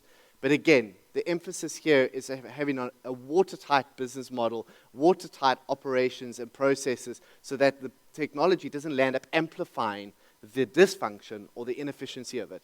I love sharing the story of a client who came to us years ago. I used to run a social media marketing agency. And they came to us in a panic and said, Mike, people are complaining about us because of Twitter and Facebook. I said, no, people are complaining about you because you were a bit cuck. I didn't say that. I said, because you did a poor job. I was very diplomatic. But it's true. People weren't complaining about them because of Twitter. They were complaining because they made a promise and broken it, or they had said that they were going to deliver X and they delivered Y. The technology wasn't the problem. The lack of delivery was the problem. It just so happened that people chose the technology to express their discontent on. Again, don't blame the technology for a structural issue. But what if you're an organization that is feeling very susceptible to disruption, very susceptible to change, but it's got a relatively longer time frame, a relatively short time frame for value creation? We believe that digital innovation is a really interesting strategy for businesses that fit into this realm. And I think Checkers is a good example of that, actually. The 60/60 example that I gave you earlier on is a really great example of digital innovation. This is when you sense that your existing business model has limited runway to it. It is under threat, right? And you want to explore ways to deliver value using the resources or tools or stakeholders or value chain that you have at your disposal, but perhaps in an adjacent sector or in a new way, right? One of my favorite examples here is Astalift. Astalift is a line of anti-aging beauty creams and products produced by none other, this might be a surprise, Fujifilm, right? The camera company. Now, why would Fujifilm have a line of beauty products or anti-aging products? A couple of years ago, around about the same time that Kodak, Fuji's major competitor, was filing for bankruptcy, Fuji decided to diversify, go off on a bit of a tangent, if we're honest, using existing relationships, existing products and services that were at their disposal, existing value chain that they had control of to deliver what was, at the time, active ingredients in the celluloid film development process, antioxidants and collagen, to produce an entirely new product and an entirely new line, although you could probably argue that Fuji were always in the business of capturing beauty, so it wasn't completely new for them. But seeing the opportunity where Kodak didn't, seeing the moment in time where their existing business model, their existing celluloid film business, was deeply under threat and not hanging on to it. Why? Because it's the way we've always done things. Right, that's a cancerous thought. So often, innovation is not the shiny new thing. It's just stopping doing the old thing. Right? Innovation is not always about doing a new thing. Sometimes it's just stopping the old thing. Okay? Finally, and this is maybe the boldest strategy of them all, is self-disruption, digital self-disruption. And this is a strategy that's appropriate, and hopefully none of you find yourself in this room, but what is interesting is that many of the clients that you consult to, many of the businesses, maybe even that you're watching, find themselves in this position at the same time. The underlying question, the thought experiment that underpins digital self-disruption is, what would your company look like if you built it today, right? I say this to a lot of my clients. I say, imagine that somewhere out there in the world, there's a room of highly talented, highly capable young developers and designers. They're well-funded, they're motivated, and they are unencumbered by bureaucracy and red tape. And they are designing the very product that is going to ultimately put you out of business. All right? Somewhere, there is a room that looks just like that is trying to achieve that very thing. Your competitors are not who you think they are. It's that room. That's who you're competing. That's who you're racing against. Now, wouldn't you want to own that room? Wouldn't you want to have some control over that? Wouldn't you want that to be your most talented staff, a battalion of your most capable and high initiative individuals, well-funded, developing the business that will ultimately put you out of business? Self-disruption is the idea that you could build the competitor that will ultimately cannibalize your revenue stream, and that you probably have the expertise to do so. There's a mantra in the digital industry around fire your CEO. Fire your CEO and rehire them to build the business that will put you out of business. Right? One of my favorite examples of this is actually a local example. Many of you will know this example. Showmax is a brand that will be familiar to many of you. Showmax was launched by DSTV. We didn't know that at the time. It was a little bit clandestine, right? But it was launched by DSTV to deliberately cannibalize its own premium subscriptions in the hope that they could do so before who got there? Netflix, yeah. Seeing the oncoming tide of disruption that Netflix was no doubt going to bring, knowing the level of threat that there was to their existing business model, knowing that they could no longer bank on the extraordinary monopoly they've had for very, very long. MultiChoice, DSTV, and Naspers decided to take a very well-funded, very talented, I know because my wife was in the group of people off-site into their own office space to develop Showmax as a deliberate attempt, like a firebrand, right? Controlled burning. Right? Let's make sure that we gain some of this market before our competitor can. Now, it's both a really great example of how to do that, and to do that boldly, and to do that in the face of what must have been a few very difficult conversations. But also, it's a good example of what happens if you don't give it enough time to succeed. I think that Naspers probably banked on data costs falling pretty dramatically.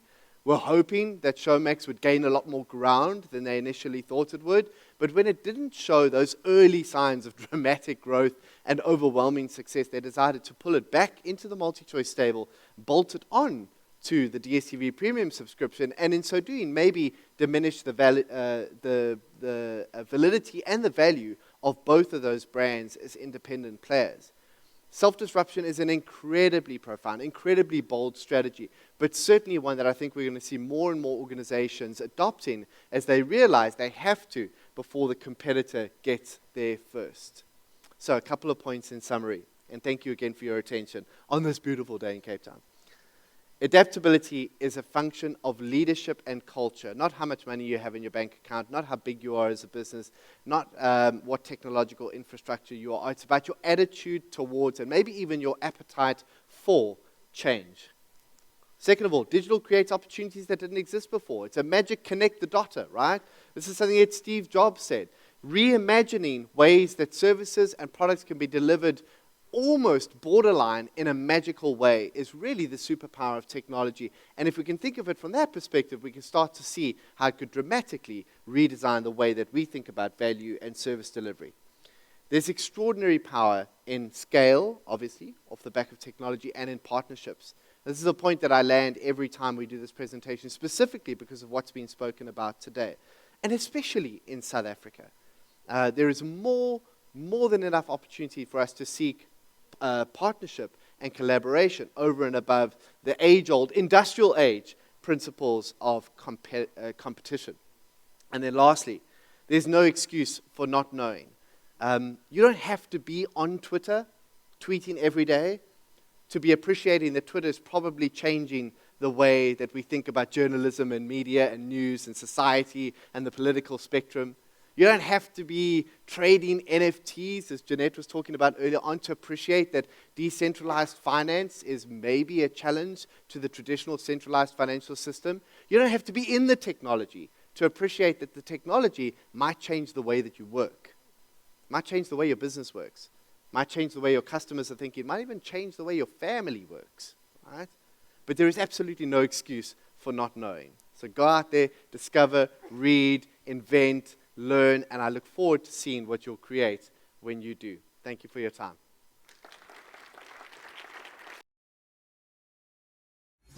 Thank you, Mike, for bringing it all together so eloquently and for your amazing insights as always. I think you will all agree that today has marked an incredible new point on the horizon and shifted our gaze towards some great innovations to take us into the future. To all our speakers and presenters, a huge thank you. To our guests, we so appreciate your ongoing support, and we look forward to this new and exciting journey with you. Thanks to all of you for having me here today. And if you would indulge me just one more time, our journey into tomorrow is now clearer, as is the path that unfolds ahead of us. We just need to courageously do as Johnny Walker does, keep walking. Or, in the immortal words of Yoda, do or do not, there is no try. Thank you, everybody. And please welcome once more back to the future stage, Jeanette Marais.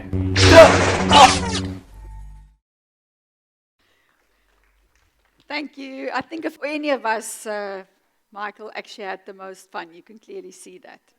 But actually, Mike, stop with, not that one. While you were talking, it reminded me of, and I'm just going to use a second to remind all of you of that, of probably in the investment world, and you know, we're all here because we work and love investments. One of the greatest kind of disruptions that happened, and you know, I can share it because I was very young then, and I was privileged to be part of it. And that was in the 94, 95, 96, shows you my age, time when I worked for Momentum Life, and I was part of the actuarial product development team who looked after, at that point in time, endowments as, at that point in time, the only form of saving that life insurance companies offered its clients. And then there were banks and so forth. And between me and my team, and you know, I was part of a bigger team, we came up with the idea at that point in time to be brave enough to take Momentum on the journey of launching one of the first wealth investment platforms in South Africa. There were one or two very small independents then, but we were at that point the first life insurance company to launch a wealth platform. I will never forget when my team and I were actually summoned to go and present this revolutionary idea to the Rand Merchant Bank Holdings Board. Laurie de Pinaar was the chairman of that board at that point in time. And the toughest conversation we had that day was when they said to us, how much money are you going to cost us? Because if this thing takes off, you're going to cannibalize our most profitable business being endowments as the only form of insurance offered, or of investments offered. And what I to this day will remember, firstly, the massive debate that took place. And secondly, the realization that we could do it to ourselves or someone else is bound to do it to us. And as you know, that started an entire new industry. I'll never forget the first time we launched, you know, to one of the regions, like right at the end, someone kind of picked up or put up their hand and said, that was all very interesting, but what exactly is a unit trust? There were 35 unit trust funds in South Africa then, and look at the industry today. So sorry for that little trip down memory lane, but I think it is exactly that. That braveness to know that you're doing something that is self-destructing or has the potential to cannibalize probably the business that is most profitable for you at that point in time. So you youngsters here that probably wasn't even born that, you've got a lot of us older people around here to thank for the industry that you're working in today. With no further ado, let me just put my last quote on. And I love this one because I think that is probably the best summary of what we heard and we shared today. Grant me the serenity to accept what computers do better than people, the courage to let people do what they do better than computers. I think that's what we do every day, and the wisdom to know the difference. So from my side and my team, thank you very much for being an amazing audience. And for those of you, I see that as the greatest compliment, not when you take pictures of me, but when you take pictures of my slides. They will all be available to you on the portal. And if you need it before then, 24 May or something, most welcome to ask any of your consultants. We will gladly email them to you if you feel that you can need them. I'm going to play out. Oh, come on, thank you. I'm going to play out with a very short video, which is just a promotion of our think tank conference, which is our international conference that's been taking place for the last 20 years in London every year. And it's a little promotion to try to whet your appetite. If you love today, please look at that, see the dates, and if there's any possibility, please come join us in London in September for our think tank conference. I thank you. You were wonderful. Really appreciate it.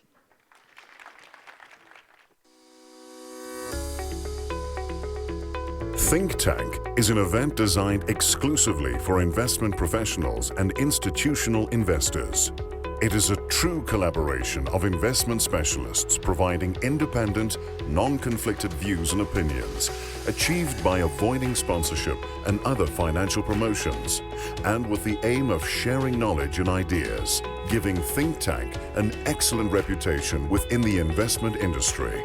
Originally designed to provide our South African clients with a global, independent perspective on investment matters, Think Tank has gone from strength to strength, and delegates now attend from all over the world, making Think Tank a truly global event. The combination of independent thinking, thought leadership, idea generation, and depth of analysis supports delegates in their quest to achieve their own clients' goals. The first conference was held in 2002 in the heart of the City of London, the world's leading financial centre, and has been held there for the last 20 years, with the exceptions of 2007, when we chose New York, and 2010, when we ventured to Hong Kong. In pandemic-ravaged 2020, we held our first virtual conference, which was a huge success with over 1,000 delegates online. Think Tank aims to cover topical events in the global economy and financial markets, with a particular theme each year based around the most important issues facing investors, as well as exploring longer-term perspectives on investment opportunities globally. Each year, we invite a range of outstanding and experienced speakers from around the world, including strategists, economists, investment managers and analysts from global investment banks and specialist asset management firms. We carefully select the topic for each speaker to make sure we offer an unrivaled variety and depth of analysis and strategic thinking. Book your seat for Think Tank 2022 in the heart of the City of London.